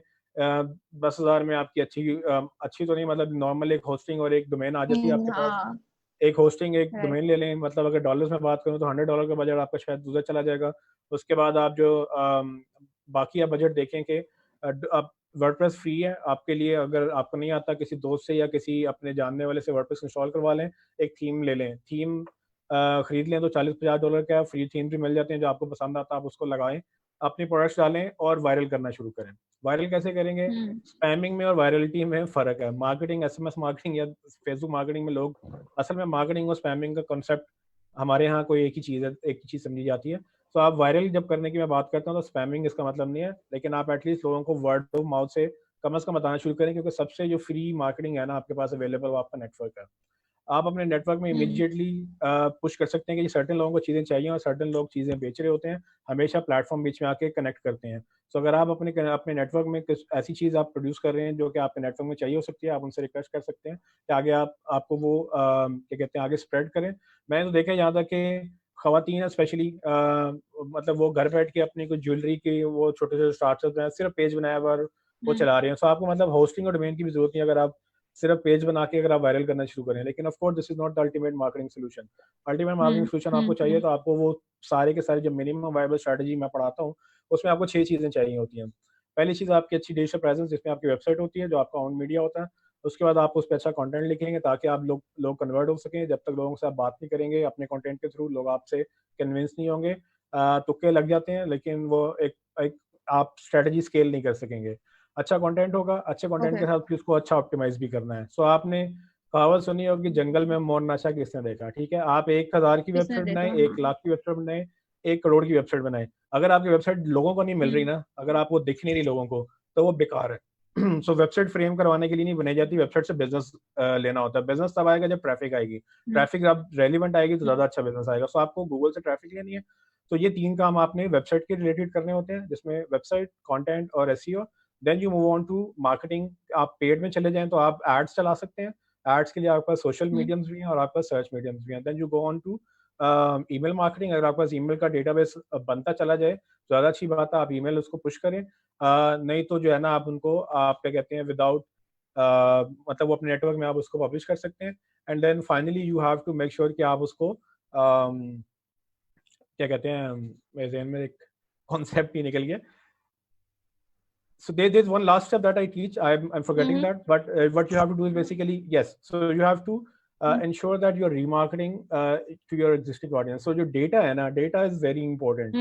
तो आपको अगर ट्रैफिक आ रही है और आप उसको मेजर नहीं कर पा रहे हैं, मैंने बेशुमार लोगों को देखा है कि ऐसे लोगों के साथ भी काम किया है जिन्होंने फेसबुक खोलना हो ना तो google.com पे जाके facebook.com सर्च करते हैं, उस पर क्लिक करते हैं, उसके बाद facebook.com खोल के उस पर लॉग इन करते हैं। तो ये पाकिस्तान की बात नहीं कर रहा हूँ मैं इंटरनेशनल बात कर रहा हूँ। ठीक है, तो मैंने ऐसे लोगों के साथ भी काम किया हुआ है कि इनको ये भी नहीं पता कि ब्राउजर में क्रोम के अंदर आप लिख सकते हैं अपना .com जो भी है। So you have to understand कि टेक्नोलॉजी एक बैरियर है, और उसमें अगर आप वेबसाइट बना लें उसके बाद एक्सपेक्ट करें कि कोई नलका खुल जाएगा, वहां से पानी की तरह वो लीड्स बहेंगी या पैसे बहेंगे, ऐसा नहीं होता। you have to properly hack it through the whole process. Journey की बात सबने की, तो आपका कस्टमर जर्नी है आपका, वो कहाँ से आपको देख रहा है, जब तक आप उनके सामने नहीं पहुंचेंगे, अल्टीमेटली ये सारे चैनल्स आपको एक ही चीज देते हैं, विजिबिलिटी. ठीक है, first you make sure your product is ready, आपकी प्रेजेंस रेडी होनी चाहिए, then you go for the exposure. आपको एक्सपोजर लेना, पैसे लगा के ऐड से ले सकते हैं, आप ऑर्गेनिक भी ले सकते हैं. ऑर्गेनिक में टाइम लगता है, आप बिला वजह गूगल को नहीं कह सकते जी मैं तो अभी लॉन्च आया हूँ, मैं तो चूंकि बहुत अच्छा हूँ तो आप मुझे ऊपर रैंक कर दें. ऐसा नहीं होता.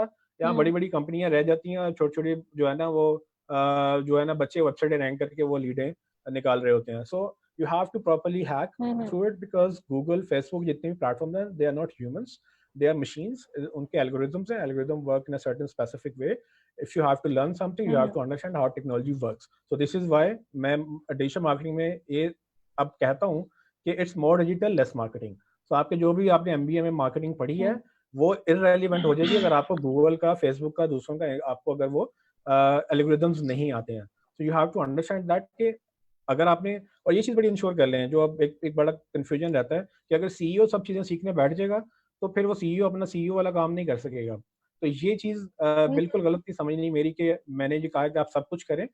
हाँ, सीईओ ये जरूर कर सकता है कि एसेंशियल चीज़ें सीखकर काम करवाने के काबिल हो सकता है कि ठीक है एसईओ में होता क्या है पता चल गया, करना किसी और ने. ठीक है, मार्केटिंग में क्या होता है, एड्स में क्या होता है, एजेंसी हायर करनी है, ठीक है, इतना सीख लें कि एजेंसी का करना क्या होता है और वो करके क्या दे रही है आपको. जब आप इतना सीख लेंगे आप एजेंसी से अच्छी बात कर सकेंगे और एजेंसी के लिए बड़ा फायदा होगा, क्योंकि एक बंदे को जिसको समझाना है कि जी हमने आरओआई निकाला है, आरओआई उसको पता नहीं कहता जी लीड्स नहीं आ रही, तो कहने जी लीड्स आएंगी जब लोग आएंगे, नहीं जी पहले लीड्स बताएं बाद में लोगों को देखेंगे.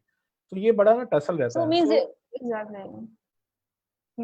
So means there is no harm. You can't be, yeah, sure. Okay, now अपने last point. मैं इसी को कंक्लूड करना चाह रहा हूँ कि बेसिकली अंडरस्टैंड दिस कि आपने बिजनेस करना है या उसको एज अ कैरियर लेना है. अगर कैरियर लेना है तो फिर बेशर्मी से कैरियर लें, फिर आप बिजनेस को बीच में ना घुसाएं कि आप ठीक है बिजनेस करेंगे साथ हम सीख भी लेंगे. You have to do business, तो इतना सीखें जितना आप करवाने के काबिल हो. अगर आपने उसको एज अ कैरियर लेना है तो फिर कैरियर लें, फिर प्रॉपर्ली कहें कि मैंने सीखना है, फिर आप कहीं भी जॉब भी करेंगे, फिर कहीं पर आप फ्रीलांस भी करेंगे. तो ये दोनों टसल, इस टसल में ना रहेगा कि मैंने अपना बिजनेस भी करना है, मुझे सीखना है और अपना बिजनेस करना है और सीखना है. तो there is no harm if you don't know, you can obviously go to this experts या ऐसी एजेंसीज, ऐसे बिजनेसेस हैं जो कि आपको एक ऐसी फैसिलिटीज दे सकती हैं, ऐसे एक्सपर्ट्स तो आउटसोर्स कर दें आप, लेकिन आप अवेयर हो जाएं कि इंपॉर्टेंस आप जान लें और उसके बाद आप आउटसोर्स कर सकते हैं. तो आप, लेकिन ये जरूरी होगा कि डिजिटल आप चैनल जरूर आपको जाना पड़ेगा. Okay, next. जी sorry, just wanted to add this कि असल में इसी वजह से जो ट्रस्ट का फुकदान है ना कि एजेंसीज जो अपने काम कर रही हैं वो समझा नहीं पाती हैं अक्सर लोगों को कि जी हमने ये किया तो किया क्यों. ठीक है, और क्लाइंट को चूंकि पता नहीं होता, उसको ये लगता है कि जी अच्छा मैंने जंग का अखबार उठाया, वहाँ तो 5000 की वेबसाइट मिलती है, उसमें एसईओ फ्री भी मिल रही है. अब अभी उठाएं, आपको यहाँ पर रिक्शे के पीछे ऐड लगे हुए हैं कि जी आप 2000 में वेबसाइट बनवा लें, साथ एसईओ फ्री वेबसाइट बनाया, बिल्कुल मैंने देखे. ठीक है ना, तो आप अब उसमें उस्मान लतीफ आके कह रहे हैं कि जी हमारी जो एसईओ है ना वो 20000 30000 4000 से स्टार्ट होगी, पैकेजेस बने हुए हैं. तो वहाँ पर उनको समझ नहीं आती कि अच्छा यार वो तो इतने का दे रहा है. अब वो उनको समझ आती कैसे रिलेट करना है. सो education is very important for businesses as well. So आप इसको समझ लें, करवाने के काबिल हो जाए. करना है तो बिल्कुल करें, लेकिन पहले अगर करवाना है तो फिर आप करवाने की जितना ही सीखें उसको. सही, ब्रिलियंट. मैं बस एक छोटी सी चीज ऑडियंस से कहना चाहता हूँ. आपके जो क्वेश्चंस हैं, सो वी विल रिक्वेस्ट जजेस, we might go 10 minutes beyond और maybe 15 minutes beyond our time. तो आपके क्वेश्चंस हैं, अगर आप वो जजेस को प्रिसाइजली टैग कर दें तो हम आफ्टर में सब लोग जजेस नहीं पैनलिस्ट हैं कलीम. आज हम कलीम सुन okay, I can see the questions. वो मैं उसमें रिलेट कर लूं. Kaleem, I can see the questions और वो आ रहे हैं. सो हम उनसे क्वेश्चन चूंकि अनम काफी है, तो मेरे ख्याल में उसका एक तरीका भी हो सकता है कि मे बी जो बदर को जिन लोगों ने भी टैग किया हो, तो बदर में भी इसके सारे क्वेश्चंस वो एक ही गो में अगर 3-4 मिनट में आंसर कर दें, इस तरह हारिस आंसर कर दें, तो वो आप यानी कि अदरवाइज अगर हम 1 by 1 में जाएंगे तो शायद काफी हो जाएगा. तो इसीलिए बहुत टाइम लगेगा. अगर आप इनका आप पैनलिस्ट का नाम लिख के कर दें तो दैट वुड बी बेटर. तो ये है कि अगर आपने अभी तक नहीं किए, प्लीज Q&A में पूछ लीजिए. So once this round of discussion is over, जो अनम ने क्वेश्चन सबसे करी हैं, when this is over, we'll request them to just look at their questions and maybe अगर आप लोग पहले उसके दौरान पैनलिस्ट आंसर करना चाहिए, you can just type in your answer there. Right. Okay. So next scenario is for Badr. अगर आपके पास like 1 million है सपोज आपके पास 1 million है और आप you want to start an apparel business, obviously e-commerce में आप शुरू करना चाह रहे हैं और आपके पास किसी ने आपको पैसे दिए 1 million है or less, so what, and you want to reach to 1,000 customers, so what are the strategies to get your first 1,000 customers digitally? जी बिल्कुल इंटरेस्टिंग है. सो बेसिकली एक मेरा थंब रूल होगा which I have learned over the years कि अगर मैं production में नहीं हूँ, मैं फैक्ट्री नहीं लगा रहा, मैं ट्रेडिंग वाले बिजनेस में हूँ और रिटेल वाले बिजनेस में हूँ, तो मेरी कोशिश होगी कि मेरा अगर 80-20 नहीं तो 70-30 या 60-40 मैक्सिमम ब्रेकअप हो या स्प्लिट हो between my operations and other cost and marketing. तो मेजॉरिटी मेरी पैसे मार्केटिंग पे जाने चाहिए. जिस तरह अभी उस्मान ने बात की वो जंगल में वो नाचा किसने देखा, वो इसी तरह ही है जिसमें जो दिखता है वो बिकता है. सो जो दिखेगा वही बिकेगा. दिखाने के लिए मार्केटिंग करनी पड़ेगी. मार्केटिंग के ऊपर पैसे ज्यादा और बाकी कामों के ऊपर पैसे कम लगाने चाहिए. पहली बात, पहला थंब रूल. दूसरी बात, मैं सबसे पहले मैं कुछ थोड़ी मार्केट रिसर्च करूंगा. मैक्रो से माइक्रो और माइक्रो से पर्सनल लेवल पे आऊंगा. मैक्रो रिसर्च मैं इसलिए करूंगा ताकि मैं देख सकूं कि जो मैं अपैरल बिजनेस शुरू करना चाह रहा हूं, उस अपैरल बिजनेस को मैं क्या करना चाह रहा हूं. पहले मैं डोमेस्टिक करना चाह रहा हूं, बाहर भेजना चाह रहा हूं. डोमेस्टिक मार्केट कैसे ग्रो कर रही है, इंटरनेशनल मार्केट कपड़ों की कैसे ग्रो कर रही है, किस चीज में ट्रेंड किस तरफ ज्यादा जा रहा है. तो मैं कुछ फ्री टूल्स यूज करूंगा, जिसमें गूगल ट्रेंड्स है, गूगल एडवर्ड्स कीवर्ड टूल है. मैं कुछ मैक्रो रिसर्च रिपोर्ट्स देखूंगा कि इकोनॉमिक एक्सपोर्ट्स, पाकिस्तान की टीडैप की एक्सपोर्ट्स का डेटा कैसा जा रहा है, क्या क्या चीजें, किन चीजों में ग्रोथ आ रही है. उनमें मैं अपैरल के अंदर फर्दर नीश देखूंगा. I think the success is in identifying a niche. Generic अगर आपने बड़ा हर चीज करने की कोशिश करनी है तो वो इम्पॉसिबल है अनलेस आपके पास वेंचर कैपिटल पैसा हो जो कि आप बिल्कुल ही बहा रहे हो, लाइक दराज और फूड पांडा के आप खुल के पैसे. तो you need to be very focused कि मैं क्या करना चाह रहा हूँ. और फोकस होने के लिए आपकी रिसर्च अच्छी होनी जरूरी है कि मैं क्या करना चाह रहा हूँ. फॉर एग्जाम्पल मैंने मॉडेस्ट फैशन के अंदर हिजाब निकालने हैं, या मैंने बुर्का बनाना है, या मैंने अबाया बनाना है, या अगर मैंने मेंस वेयर में जाना है तो मैंने शर्ट्स बनानी है या टी शर्ट्स बनानी है. मैंने किड्स वेयर में जाना है तो बच्चों के लिए क्या बनाना है, शॉर्ट्स होनी चाहिए, शलवार कमीज होनी चाहिए क्या. So I have to do that research, product research, कि किस कैटेगरी में ग्रोथ है. और एक बात, किस कैटेगरी में ग्रोथ है और मेरी सप्लाई चेन किस कैटेगरी की बेहतर है. ये ना हो कि मैं आइडेंटिफाई कर लूं मेंस वेयर और पता चले जो मेरे पास सप्लाई चेन में जो मुझे वेंडर ने चीजें देनी है उसकी स्ट्रेंथ तो वुमेन्स वेयर में थी, वो तो लड़कियों के सिर्फ कुर्ते बना सकता था अच्छे, तो मिसमैच हो जाएगा. So I need to identify. And तो अगर मेरी सप्लाई ज्यादा स्ट्रांग है, I will compromise on other things. Supply is critical. तो क्योंकि हर नीश में कुछ कोई ना कोई मार्केट स्पेस है. तो पहली बात, मैं रिसर्च सही करूंगा. दूसरी बात, मैं सप्लाई चेन इंश्योर करूंगा और सप्लाई चेन बैकअप इंश्योर करूंगा कि अगर मेरे पास एक वेंडर है या एक सप्लायर है तो मैं उसको 1 या 2 पे लेके जाऊंगा, ताकि मैं ये इंश्योर कर सकूं कि मेरे मार्केट में ब्रांड लॉन्च कर लूं तो ये ना हो पीछे से मेरा सप्लायर गायब हो जाए या उसकी नीयत बदल जाए. तो फिर मैं कंसिस्टेंसी ऑफ इन्वेंट्री नहीं रहेगी मेरे पास. तो I need to have a consistency in terms of supply chain. ये मैं सिर्फ एज अ स्मॉल बिजनेस बात कर रहा हूँ, बिल्कुल स्टार्टअप इंडिविजुअल के तौर पे. तो मैंने ये 2 काम कर लिए. जब मेरी प्रोडक्ट रेडी होगी तो सबसे पहले एक बहुत इंपॉर्टेंट काम है जिसपे लोग सबसे कम टाइम लगाते हैं और कॉपी पेस्ट करते हैं, that is creating content about my product and my narrative, कि मैं ये क्यों प्रोडक्ट की तरफ फोकस कर रहा हूँ और मैं how am I different than my competitors. तो उसके लिए प्रोडक्ट की फोटोग्राफी होनी जरूरी है. अपैरल बिजनेस में सबसे पहले मैं अच्छी फोटोग्राफी करवाऊंगा सबसे पहले, बिकॉज वही जो दिखता है वो बिकता है और जो अच्छा दिखेगा वो ज्यादा बेहतर प्राइस फेच कर सकेगा. So I need to actually figure that out. मैंने अच्छी प्रोडक्ट फोटोग्राफी कराई और अपनी हर प्रोडक्ट का, हर SKU का अच्छा कंटेंट लिखा. ये जी हाफ स्लीव्स है या फुल स्लीव्स है, इसके ऊपर स्टिचिंग हुई हुई है, एम्ब्रॉयडरी है, कलर है. So I will create a story in terms of content, not just a very dry content. So content मैंने कर लिया. सो मैंने इन्वेंटरी ठीक कर ली, मैंने रिसर्च कर ली, मैंने अपनी प्रोडक्ट की फोटोग्राफी करा ली, उसका कंटेंट लिख लिया. Technology is now a commodity. Technology पे बहुत सारे स्टार्टअप्स मैंने देखा है कि वो बंदे हायर करते हैं, टेक्नोलॉजी बना रहे होते हैं, 6-6 महीने 1-1 साल हो जाता है, वो इंक्यूबेशन पीरियड खत्म हो जाता है, मगर उनकी टेक्नोलॉजी का प्रोडक्ट का एक MVP नहीं बनता या बेसिक प्रूफ ऑफ कॉन्सेप्ट नहीं बन रहा होता. टेक्नोलॉजी अब बहुत इजीली अवेलेबल है. सो इसी जिस तरह हमने फिशरी, हमारी एक प्रोडक्ट है ई-कॉमर्स की, तो कोई भी स्टार्टअप जब लॉन्च करना चाहता है तो उसकी सेटअप कॉस्ट 0 है. So you can just go to fishery.com and set up your e-commerce website immediately. आपने पे एज यू ग्रो मॉडल पे आ जाना है, which is the opex model, ताकि आपकी अपफ्रंट इन्वेस्टमेंट ना हो. बाय द वे, ये मैं कुछ बातें जो क्लियर कर रहा हूँ, ये कुछ सवालात के जवाब भी दे रहे हैं जो लोग पूछ रहे हैं.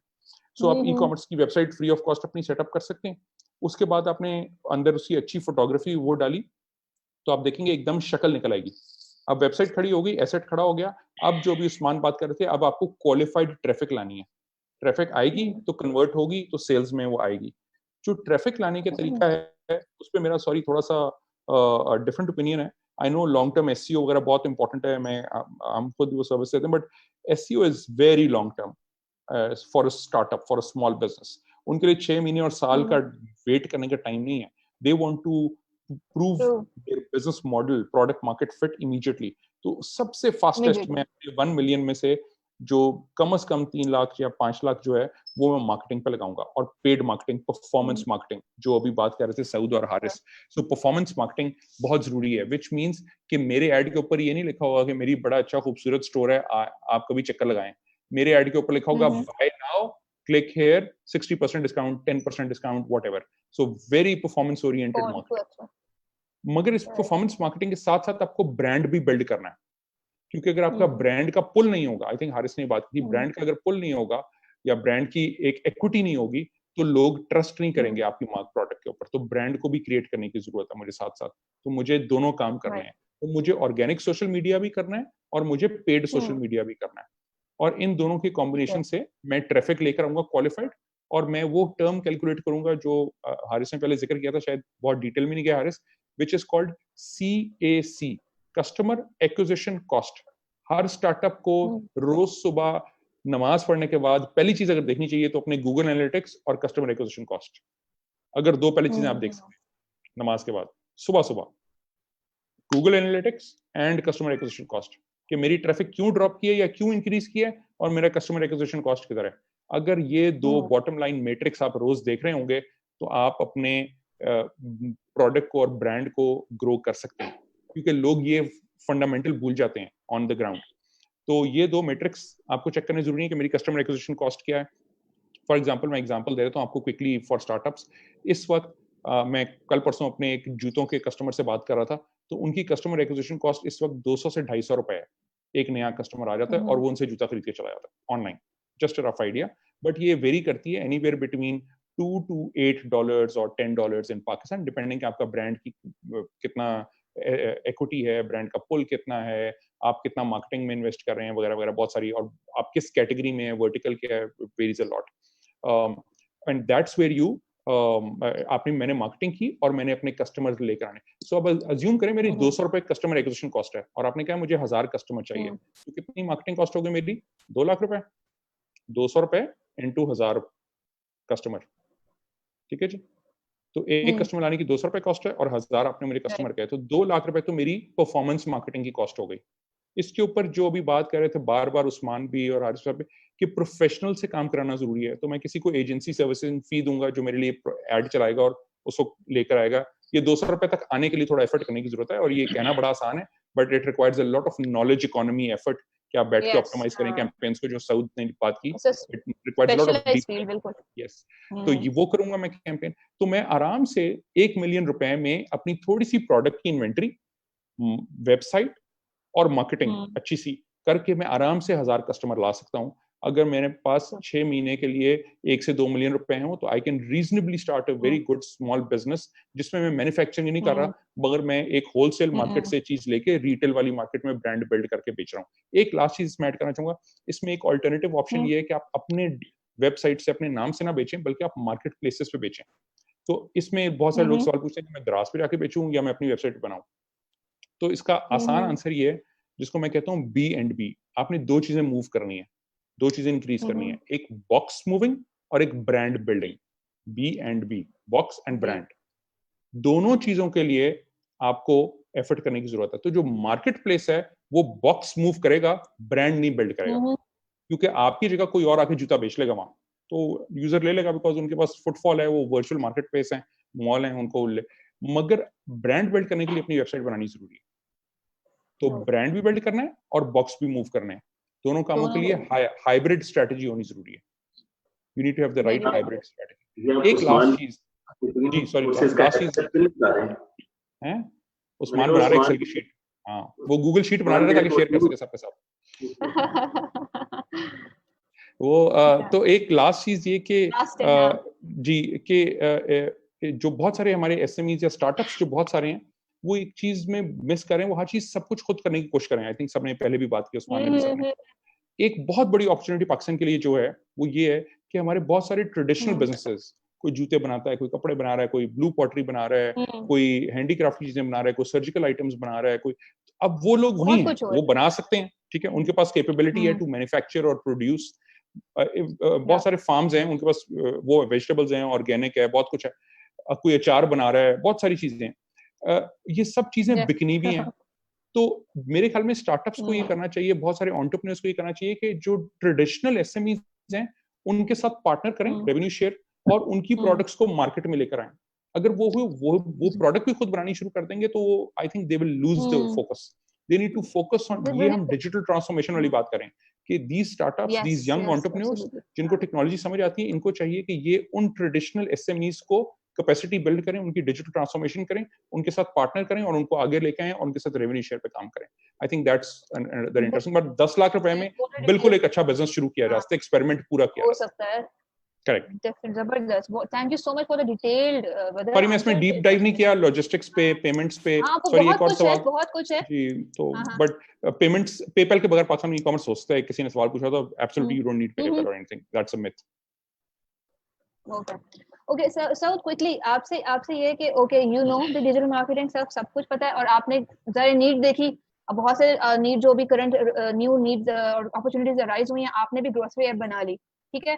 अब you have to bring the first 1000 customer within 30 days, but budget बड़े लिमिटेड है। तो as a like person, as a founder of a grocery app, आप क्विकली क्या आपकी स्ट्रेटजी होंगी कि आपके पास, आप उसको फॉरन, उसको ऑब्वियसली नीड भी है, नजर भी आना है, क्योंकि फोकस है। अब ऐसा नहीं है कि आप की जरूरत नहीं है, इसमें आपने नीड बेस ही अपना वो वेंचर शुरू किया कि ग्रोसरी ऐप बना दी, लेकिन बजट उसका लिमिटेड है। तो आपकी अप्रोच होगी towards getting the 1000 customers within 30 days, within a month? So we can जी जरूर, आई थिंक, हाँ जी बिल्कुल जरूर। एक चीज तो मैं जस्ट लाइक टू रीट्रेट, एक बड़ा इंटरेस्टिंग स्टैट है जो कि आई थिंक सबके लिए बड़ी इंपॉर्टेंट है। जिस तरह अर्लियर आई मेंशन कि पाकिस्तान के अंदर मोबाइल एप्स की एक बहुत बड़ी अपॉर्चुनिटी मौजूद है। क्यों? Pakistan is one of the very few markets जहाँ की हमारी मार्केट इज मोबाइल फर्स्ट। आपके पास जो इंटरनेट पे ट्रैफिक आती है, 90% से ज्यादा ट्रैफिक वो मोबाइल से आती है। इसको आप एट्रीब्यूट कर सकती हैं जो हमारे पाकिस्तान में लोड शेडिंग के मसाइल थे अर्लियर ऑन, जबकि इंटरनेट पेनिट्रेशन बढ़ रही थी, तो उस दौरान people were logging into internet using their mobile devices. That gives us the opportunity कि हम products launch करें there, और ये जो भी वेबसाइट की कितना हमने फोकस किया कि वेबसाइट जो है it's really important for not just for your sales but also for your brand in itself. I think उस वेबसाइट को मोबाइल ऑप्टिमाइज होना भी उतना ही जरूरी है, for the fact that I mention कि आपकी जो 90% से ज्यादा ट्रैफिक है वो मोबाइल से इंटरनेट यूज करती है। जहां तक आपने बात की है कि मेरे पास एक ग्रोसरी ऐप है, सो ऑब्वियसली मैंने उस ऐप को बनाया, मैंने अपने ऐप स्टोर पे पब्लिश कर दी। मेरे पास सबसे प्राइम अपॉर्चुनिटी जो है, क्योंकि आपकी प्ले स्टोर के ऊपर, सो ऐप स्टोर ऑप्टिमाइजेशन जो है ना, it works a little different from आपकी जो नॉर्मल सर्च इंजन ऑप्टिमाइजेशन है। ऐप स्टोर के ऊपर जाके जब आप ऐप्स को सर्च करते हैं तो आपकी जो इंडेक्सिंग है वो उसमें एग्जैक्टली ट्रिगर वर्ड्स और आपकी रिव्यू रेटिंग्स के ऊपर वो बहुत जल्दी आपकी ऐप को जो ऑप्टिमाइज कर सकती है। So I think once you have launched the app, उसकी ऐप स्टोर ऑप्टिमाइजेशन आप साथ ही शुरू कर दें। फिर जिस तरह आप अभी बदर मेंशन कर थे, सारिस मेंशन कर थे, उस्मान ने मेंशन किया कि आपको बजट थोड़ा जरूर चाहिए। सो अगर आपने ऐप लॉन्च की है, you are investing in a product, you need to keep a significant portion of that investment towards marketing. Google के पास एक उनका एक प्रोडक्ट है, it's called universal app campaigns. आप अपने क्रिएटिव्स बनाएं, it's a mix of, so it utilises आपकी जितनी डिजिटल स्पेस है डिस्प्ले एडवर्टाइजिंग के ऊपर, आपके पास search, it covers search as well, it covers YouTube as well, और इसके बाद जितनी भी पार्टनर नेटवर्क्स हैं। आई थिंक और इसकी मैं आपको फ्रॉम एक्सपीरियंस बता सकता हूँ कि जो कस्टमर एक्विजिशन कॉस्ट जिसकी बदर बात कह रहे थे ना, customer acquisition cost comparatively on platforms like Facebook और ये सारी चीजें इसकी कंपैरेटिवली बेहतर मिलेगी आपको, बिकॉज ऑब्वियसली इसका स्केल आपके पास, इसकी जो buy inventory I mean digital impressions जो गूगल की प्लेटफॉर्म्स पे अवेलेबल हैं वो 3-4 को कंबाइन करके ज्यादा बनते हैं। तो मेरी पहली app campaign I would launch, then again like I said, it has to be आपके जो creatives artworks आपने you have to put out, it's going to be a mix of आपके banners, it's going to be a mix of your videos, it's going to be a mix of your text ads. So इस सब को combine करके एक बनती है app campaign. Once you've launched this app campaign, you can start acquiring customers. आपके पास installs आना शुरू हो जाएंगे. It's purely a performance based campaign. जिसके ऊपर आप you're driving installs with a call to action button, download now, install now. So it's purely आपको literally when user is seeing the ad, so it won't say कि मैं बहुत अच्छा हूँ, मेरा product service it's remarkable. Yes, it might say that, but it will also give you a download का CTS. It's a purely performance action based campaign. You've installed the app, call to action. You've installed the app, आप user ने आपकी app install कर ली. I think the next thing जिस तरह अभी बदर ने mention की थी कि उसके बाद your job is to religiously first thing in the morning log into your analytics का dashboard. आप देखें कि आपके user ने जो app install की है उसके बाद वो कर क्या रहा है. ये app growth के लिए बड़ा important है. आपके पास products like Firebase, you link Firebase के accounts link with your apps, वो आपको आपके product funnel के each and every step के ऊपर बता रहा होता है. It's a free product by the way. Each and every step पे आपको वो बताएगा कि आपका यूजर आया, उसने इतना टाइम स्पेंड किया, उसने यहाँ पे वो ड्रॉप ऑफ हुआ, चर्न हो गया पिछले 30 दिन में, उसने आके आपकी ऐप ही नहीं खोली. सो इसको ऑप्टिमाइज करते रहना बहुत जरूरी है. अब आपने you have acquired enough customers. Now the question comes के अब पहली तो ये बात है, उन 1000 कस्टमर्स के ऊपर आप अपना वो सब कुछ टेस्ट कर लें कि जो आपने एक्वायर किए हैं, आपका प्रोडक्ट कैसा परफॉर्म कर रहा है, ड्रॉप ऑफ्स कहाँ पे हो रहे हैं, work on that product level, उनको फिक्स करें. Now it comes the scaling part. Now scale up करें, अपने स्पेंड्स को थोड़ा सा इंक्रीज करें, start acquiring more customers. Haris ने भी बड़ी इंपॉर्टेंट बात की थी हारिस के लिए. बस जस्ट वो उन्होंने I'll leave it to Haris of course. तो इसके अंदर यहाँ पे then once you have enough data, तो फिर you look at your data कि how the data is doing. Attribution की बात हारिस कर रहे थे, that becomes very important. Haris ने मेंशन किया थे tools like Adjust, AppsFlyer, they're very important to see कि आपके different product के जो user life cycle के अंदर कहाँ पे वो पहला आपका ad देखता है, कहाँ पे वो आपको सर्च करता है और कहाँ से जाके इंस्टॉल करता है. नॉर्मली हम लास्ट क्लिक जहां से देखा जी आपने वो गूगल का उसने ऐड देखा और इंस्टॉल कर लिया. What we tend to ignore is कि वो इससे पहले क्या कर रहा था. ये चीज बड़ी इंपॉर्टेंट है to see across user journey के वो कहाँ से उसका स्टेप 1 क्या था, स्टेप 2 क्या था, स्टेप 3 पे उसने ऐप इंस्टॉल किया. बट वो जो पहले 2 थे they are actually more important because consideration को लोअर फनल कन्वर्जन तक लाने में वो 2 क्लिक्स बड़े important. So I would like to just scaling up a bit to Haris, but moving on, I think we then again launch the app, look at your analytics, how it's doing, and then slowly scale up. अच्छा, इसके अंदर भी एक छोटी सी चीज आखिर पे mention करना चाहूँ कि आपको मैंने भी मेंशन की कि जब ऐप कैंपेन आप लॉन्च करते हैं तो it utilizes search ads, video ads, display ads. ये इसकी कोई बेस्ट प्रैक्टिस या स्टैंडर्ड प्रैक्टिस नहीं है. हर बिजनेस के लिए video might works the best, किसी और बिजनेस के लिए display ads might work the best, एक तीसरे बिजनेस के लिए search ads might work the best. तो उस हिसाब से स्केलिंग को देखते रहें. वही लुकिंग एट योर एनालिटिक्स कि आपका सबसे ज्यादा यूजर आ किस चैनल से रहा है, फिर उस हिसाब से अपने जो लिमिटेड स्पेंड है उसको स्केल करते रहें, रन टाइम पे ऑप्टिमाइज करते रहें और keep looking at your customer acquisition cost, वो किस तरह इंक्रीज हो रही है, किस तरह बढ़ रही है, फिर उसको कंट्रोल करें. बेहतरीन. Okay, so just a quick question, एक question pop up हुआ कि what tool app did you mention to analyze mobile application? You just mentioned something. What tool? Firebase. वो app? बिल्कुल. जी वो it's actually an extension of Google Analytics. एक तो आपके पास अगर आप ऐप लॉन्च कर रहे हैं तो जो प्ले कंसोल है और आपके पास जो Apple का ऐप स्टोर है, it in itself gives you a lot of data. आपकी मतलब अक्रॉस द जर्नी आप यूजर आपकी ऐप इंस्टॉल की कितनी दफा वो आपकी ऐप को लॉगिन करता है. जो Firebase है दैट्स स्टेप 2. उसके अंदर you can actually customize each and every trigger जो आप डिफाइन करते हैं. वहां पे जाके आप डीपर इन द फनल जाके देख सकते हैं कि हर इवेंट पे how the user is performing, किस इवेंट पे वो ड्रॉप हो रहा है, किस इवेंट पे उसकी अपटेक कैसी है, कितनी दफा महीने में वो स्पेसिफिक इवेंट ट्रिगर होता है. So play console and Firebase for startups. फिर स्केलिंग अप के लिए आई एम श्योर हारिस आपको और प्रोडक्ट्स बताएंगे जिनके ऑब्वियसली कॉस्ट है.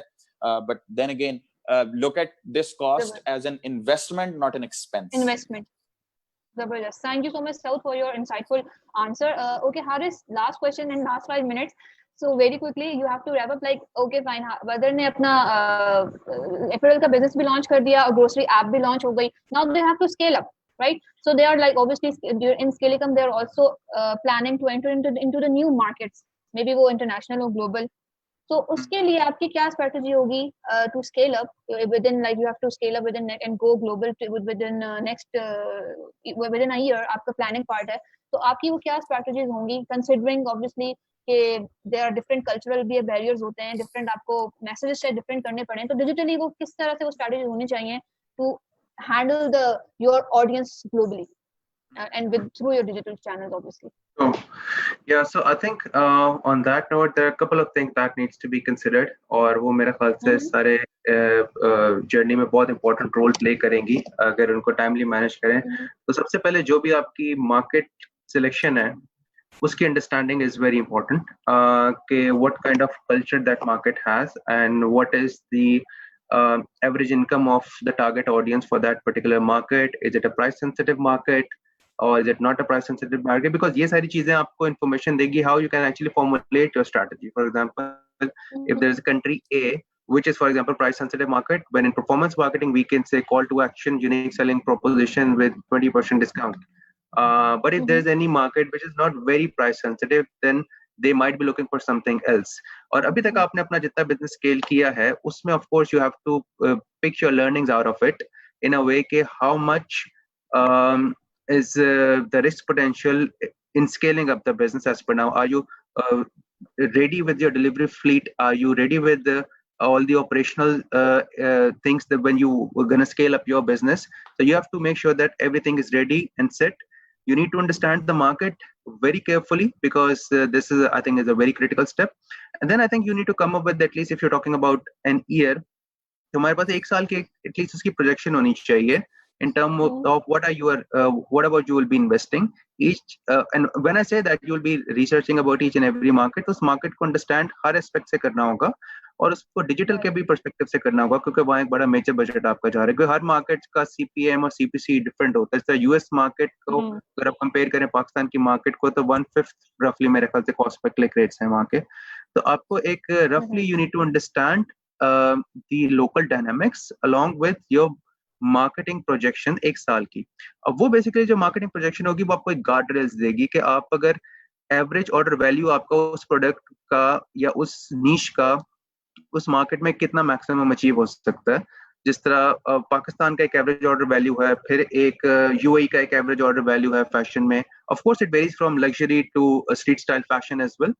पर generally speaking आपको ये सारी चीजें कंसिडर करनी चाहिए because by the end of the day it's a business and you have to see the return on investment that you are doing overall as a business. तो वो जब आप एक प्रोजेक्शन निकालेंगे इसमें गार्ड रेल्स होंगे and by guard rails means कि आपने एक मार्केट में अपना कैश किससे ऊपर आप नहीं अफोर्ड कर सकते, एक मार्केट में आप किससे कितना ज्यादा चर्न रेट नहीं कर सकते, अगर आपने कितना मिनिमम रिटेंशन रेट मेंटेन करना है अपने बिजनेस की सस्टेनेबिलिटी के लिए, अदरवाइज वो मार्केट सेंस नहीं बनेगी.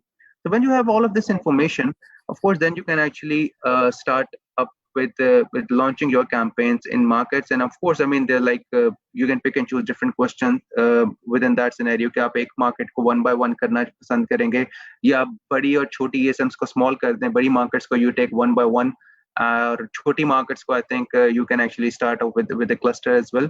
तो इन सारी चीजों को कंसिडर करते हुए of course हर मार्केट का एक अपना कस्टमाइज्ड स्ट्रेटेजिक प्लान बनेगा और once you launch something, I think उसको एकदम से of course you will performance marketing के perspective specifically.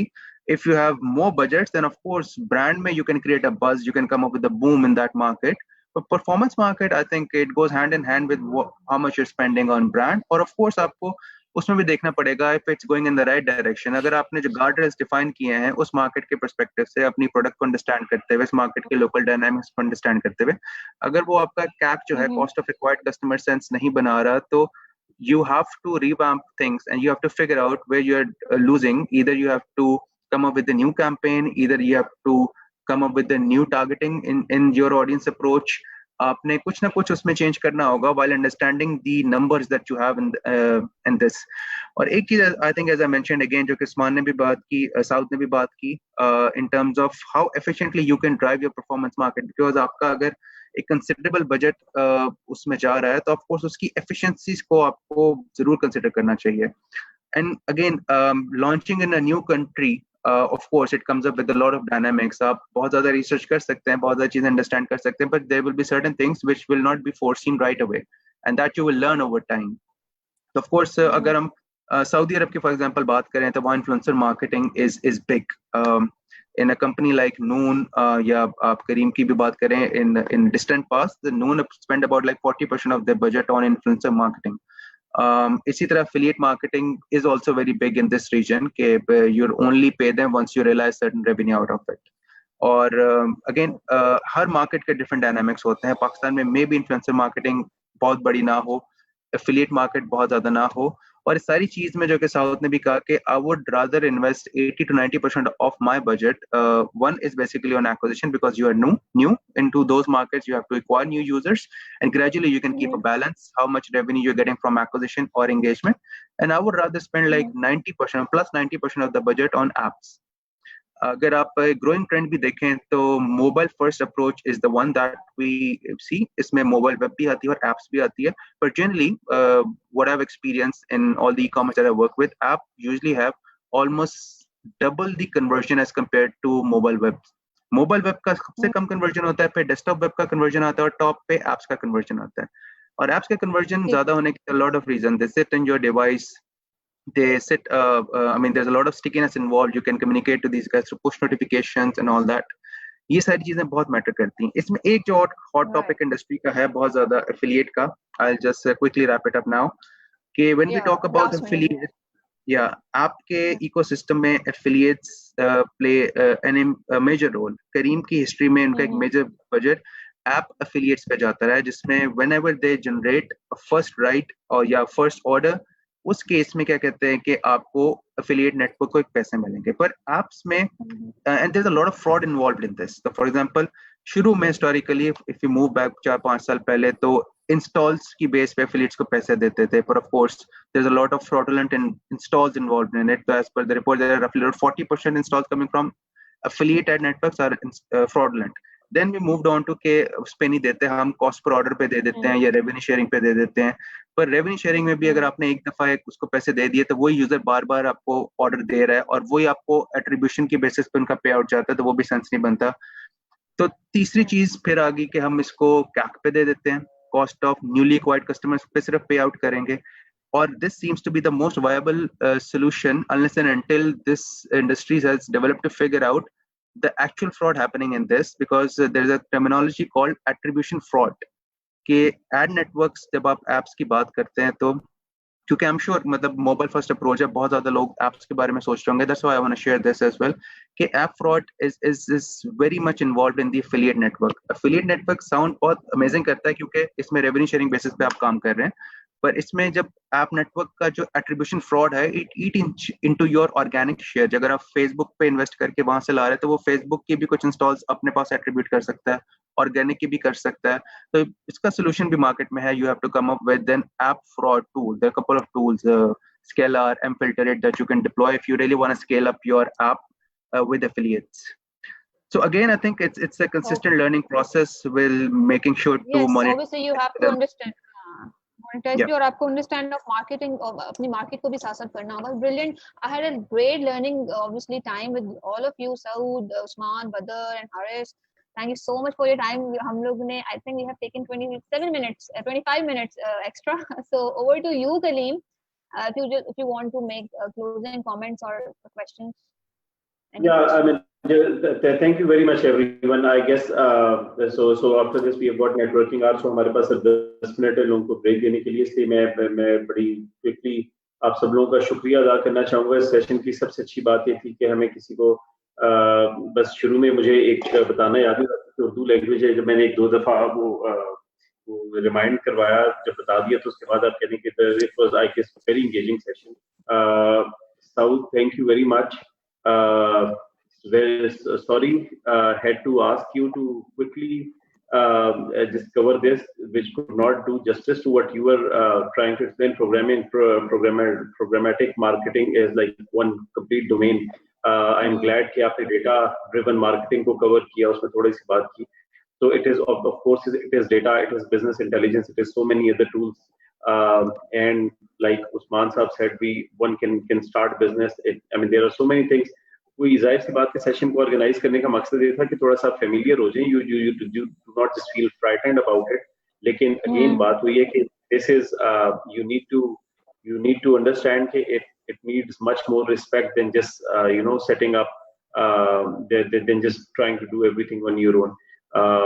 So हारिस साहब, we like I said, हमने आपका वीकेंड तो दोनों दिन खराब कर ही दिया, लेकिन आई होप कि आपने अपने सेशन को एंजॉय किया होगा. उस्मान साहब, thank you very much.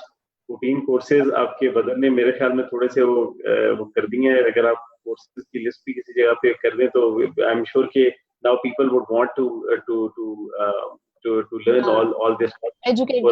Yes, के बाद लॉकडाउन में मेरा तो इरादा है एमईएस के बाद काफी सारी छुट्टियां करने का, तो अगर आप मुझे अपना शागिर्द बना ले तो I will be very grateful. मेरा एक कोर्स डिजिस्किल्स पे फ्री चल रहा है एसईओ का. अगर आप वीडियो पसंद करते हैं तो वीडियो कोर्स आप सब्सक्राइब कर सकते हैं. digiskills.pk पे गवर्नमेंट का प्रोग्राम है, और लम्स में भी सेशंस चल रहे हैं मेरे. अभी फिलहाल 2 जगह पे चल रहे हैं, एंड इंशाल्लाह उम्मीद है कि जल्दी मैं digitalacademy.pk भी लॉन्च कर रहा हूँ, तो उस पर भी मेरा इरादा है कि मैं कोर्सेज उस पर भी लॉन्च करूँ. मैं डिजी स्किल्स के बारे में थोड़ी सी बात कर लूं. हमारी पेरेंट एजेंसी इग्नाइट का ये, और I mean if you just go to digiskills.pk there is whole set of courses which are available there. तो इफ यू आर अनम ने बीच में सवाल किया था कि इस लॉकडाउन में अगर आपके पास कोई काम नहीं, मेरे ख्याल में तो कोई काम नहीं है तो एनईएस अटेंड कर लीजिए. अगले 10 दिन आपको काफी सारी तो लर्निंग मिलेगी. मैंने अभी भी बदर से शेयर किया panels, I mean the panel of VCs. You just think of a good VC in Pakistan, and we have alhamdulillah lined up all of them. So the बताने का मकसद है कि अगले आप 8 दिन एक तो ये अटेंड कर लीजिए, एसईओ कर लें. So there is whole lot of things that you can do in this lockdown. So मैं एक छोटी सी मार्केटिंग मैं भी बीच में इंसर्ट करना चाह रहा हूँ, माजरत. वो भी आपकी पेरेंट ऑर्गेनाइजेशन में ही है, वो लम्स की है. सो लम्स में we have just started a new degree from the business school which is masters in technology management and entrepreneurship. और उसमें ये सारे हम आज सारी बातें कर रहे थे, ये ऑफ कोर्स पूरे हम 1.5 साल की हमने डिग्री क्रिएट किया, उस पे हम ये करें. तो I am an executive in residence there. Just wanted to share कि अगर आप में से कोई इंटरेस्टेड हो पैनलिस्ट में से, ऑडियंस में से, तो feel free to search for it on LUMS website. हमने उसकी एडमिशन की डेट अभी एक्सटेंड की है. So that's an interesting degree, and अच्छे उसमें courses are relevant. Great. This is very unique, by the way, technology management plus entrepreneurship. I mean, I didn't get a chance to look into it. कोई 1-2 लोगों ने वैसे बताया कि apply करें, लेकिन ये कि I hope कि ये जो टेक्नोलॉजी एंटरप्रेन्योर्स हैं, सुबह भी कोई पूछ रहे थे कि टेक्नोलॉजी एंटरप्रेन्योर्स कितने होंगे उसमें, तो मैं उन्हें बता रहा था कि unfortunately not so many that you think. And I guess we can probably produce many of them as a result of this degree. ठीक हो गया जी. So जनाब, thank you very much. Ji Usman. Sorry Kaleem, कुछ लोगों के सवाल रह गए हैं, तो I'm not sure कि वो आप लोगों का काम है बेसिकली. मैं नहीं दे रहा, मैं आपकी क्योंकि वो टाइम नहीं है. So I wish we could answer that. I'm not sure कि हमारे पास टाइम है कि नहीं, but कुछ लोगों के सवाल के जवाब मैंने लिख दिए हैं. बाकियों से माजरत मैं कर सकता हूँ अपने हवाले से जो मेरे से पूछ रहे थे. So बाकी इट्स ओवर टू यू. देखिए, बस हम भी आपके हर सेशन के आखिर में मैं भी माजरत ही करता हूँ और अपने पार्टनर्स का हवाला भी देता हूँ कि it is available on पटारी podcast पे भी अवेलेबल है ये वाला सारा सेशन, और आपके फेसबुक पे भी अवेलेबल है.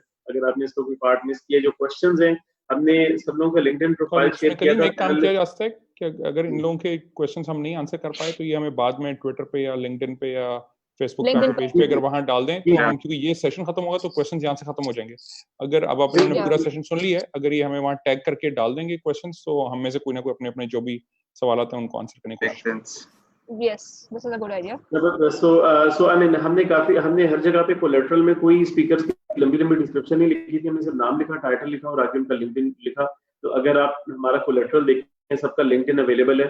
आप इनसे इन्हें जाके आप कहने के वहाँ पे मैसेज कर सकते हैं, लोगों से कांटेक्ट कर सकते हैं. और इसी तरह सब स्पीकर्स के बारे में देखिए, सिर्फ इन सेशंस को ना देखिए. तो इन एनईएस में कुछ 70 लोग आ रहे हैं, इन सब के लिंक्डइन आपको मिल जाएंगे। अगर आपको ये कोई भी आप कहने के प्लेट में नहीं रख के देगा, लोगों को चेस करना पड़ेगा, उन्हें बार बार स्पैम की हद तक अगर कोई नहीं रिस्पॉन्स कर रहा उसके पीछे जाना पड़ेगा, ये आपको इसी तरह से आपके लिए इन्फॉर्मेशन ढूंढनी पड़ेगी। और आई एम श्योर कि 120 लोग जो 130 लोग जो भी अटेंड कर रहे थे, जो 10,000 व्यूज हमारे बाकी उसमें मुझे मेरा एक्सपीरियंस है कि 15-20 ऐसे हसलर्स होते ही हैं जो कोई ना कोई इसका जो ना मतलब कहीं ना कहीं से इसका सारी एक्टिविटी से फायदा उठा लेते। तो और इंसान सोचता है कि शायद उसने उन 15-20 लोगों के लिए जो है ना सारा ये जो अरेंजमेंट किया, बट आई एम श्योर कि सब लोगों को कुछ ना कुछ जो है इससे फायदा हुआ होगा। Badr Saab, thank you very much. Saud, Usman, Haris, thank you very much. Everyone, Anam, आपका बहुत शुक्रिया सारा सेशन होस्ट करने के लिए। इंशाल्लाह बदर साहब को हम एक और दफा भी ज़हमत देंगे। There is a session on e-commerce and marketplace landscape in Pakistan. What are challenges? There is another session. बदर साहब अगर आप उसमें पार्टिसिपेट करना चाहें, क्योंकि आप माशाल्लाह we are very well connected person, और इसमें रेगुलेटरी एनवायरनमेंट का जो सेशन है उसमें हम we are trying to have someone from SCCP, we are trying to have someone from fintech space, someone from business law space to just to explain to people कि startup चला देना, I mean आपको registration company क्यों SCCP के साथ करनी चाहिए, NTN करवा लेना क्यों इतनी कोई परेशान कुल बात नहीं है। फिनटेक में पेमेंट इंटीग्रेशन करनी है, अगर आपने कोई चीज एक्सपोर्ट करनी है, जो आप भी अभी एक एक्सपोर्ट का रेफरेंस बदल दे रहे थे, अगर आपने एक्सपोर्ट करनी है तो उसके लिए अभी क्या चीजें मौजूद हैं। लेट्स से जो नया ऑर्डिनेंस आया उसमें क्या लिखा हुआ है, तो I can tell everyone in audience के there is I have already shared agenda. I can tell audience के आप अगर 8-10 दिन लगे इसको ले लें तो आपको इंशाल्लाह अच्छी चीजें जो है सीखने को। ठीक है जी, so thank you very much everyone जी। I am gone for the day. Networking session हमारी टीम होस्ट करेंगी, और we will rather encourage people to interact with each other rather than NIC team being there. So someone from our team will share the link of Zoom session with you very shortly. Thank you everyone. Thank you Kaleem, everyone. It was a pleasure to be on the panel. Thank you. Thank you guys. Allah Hafiz. Allah Hafiz. Good afternoon.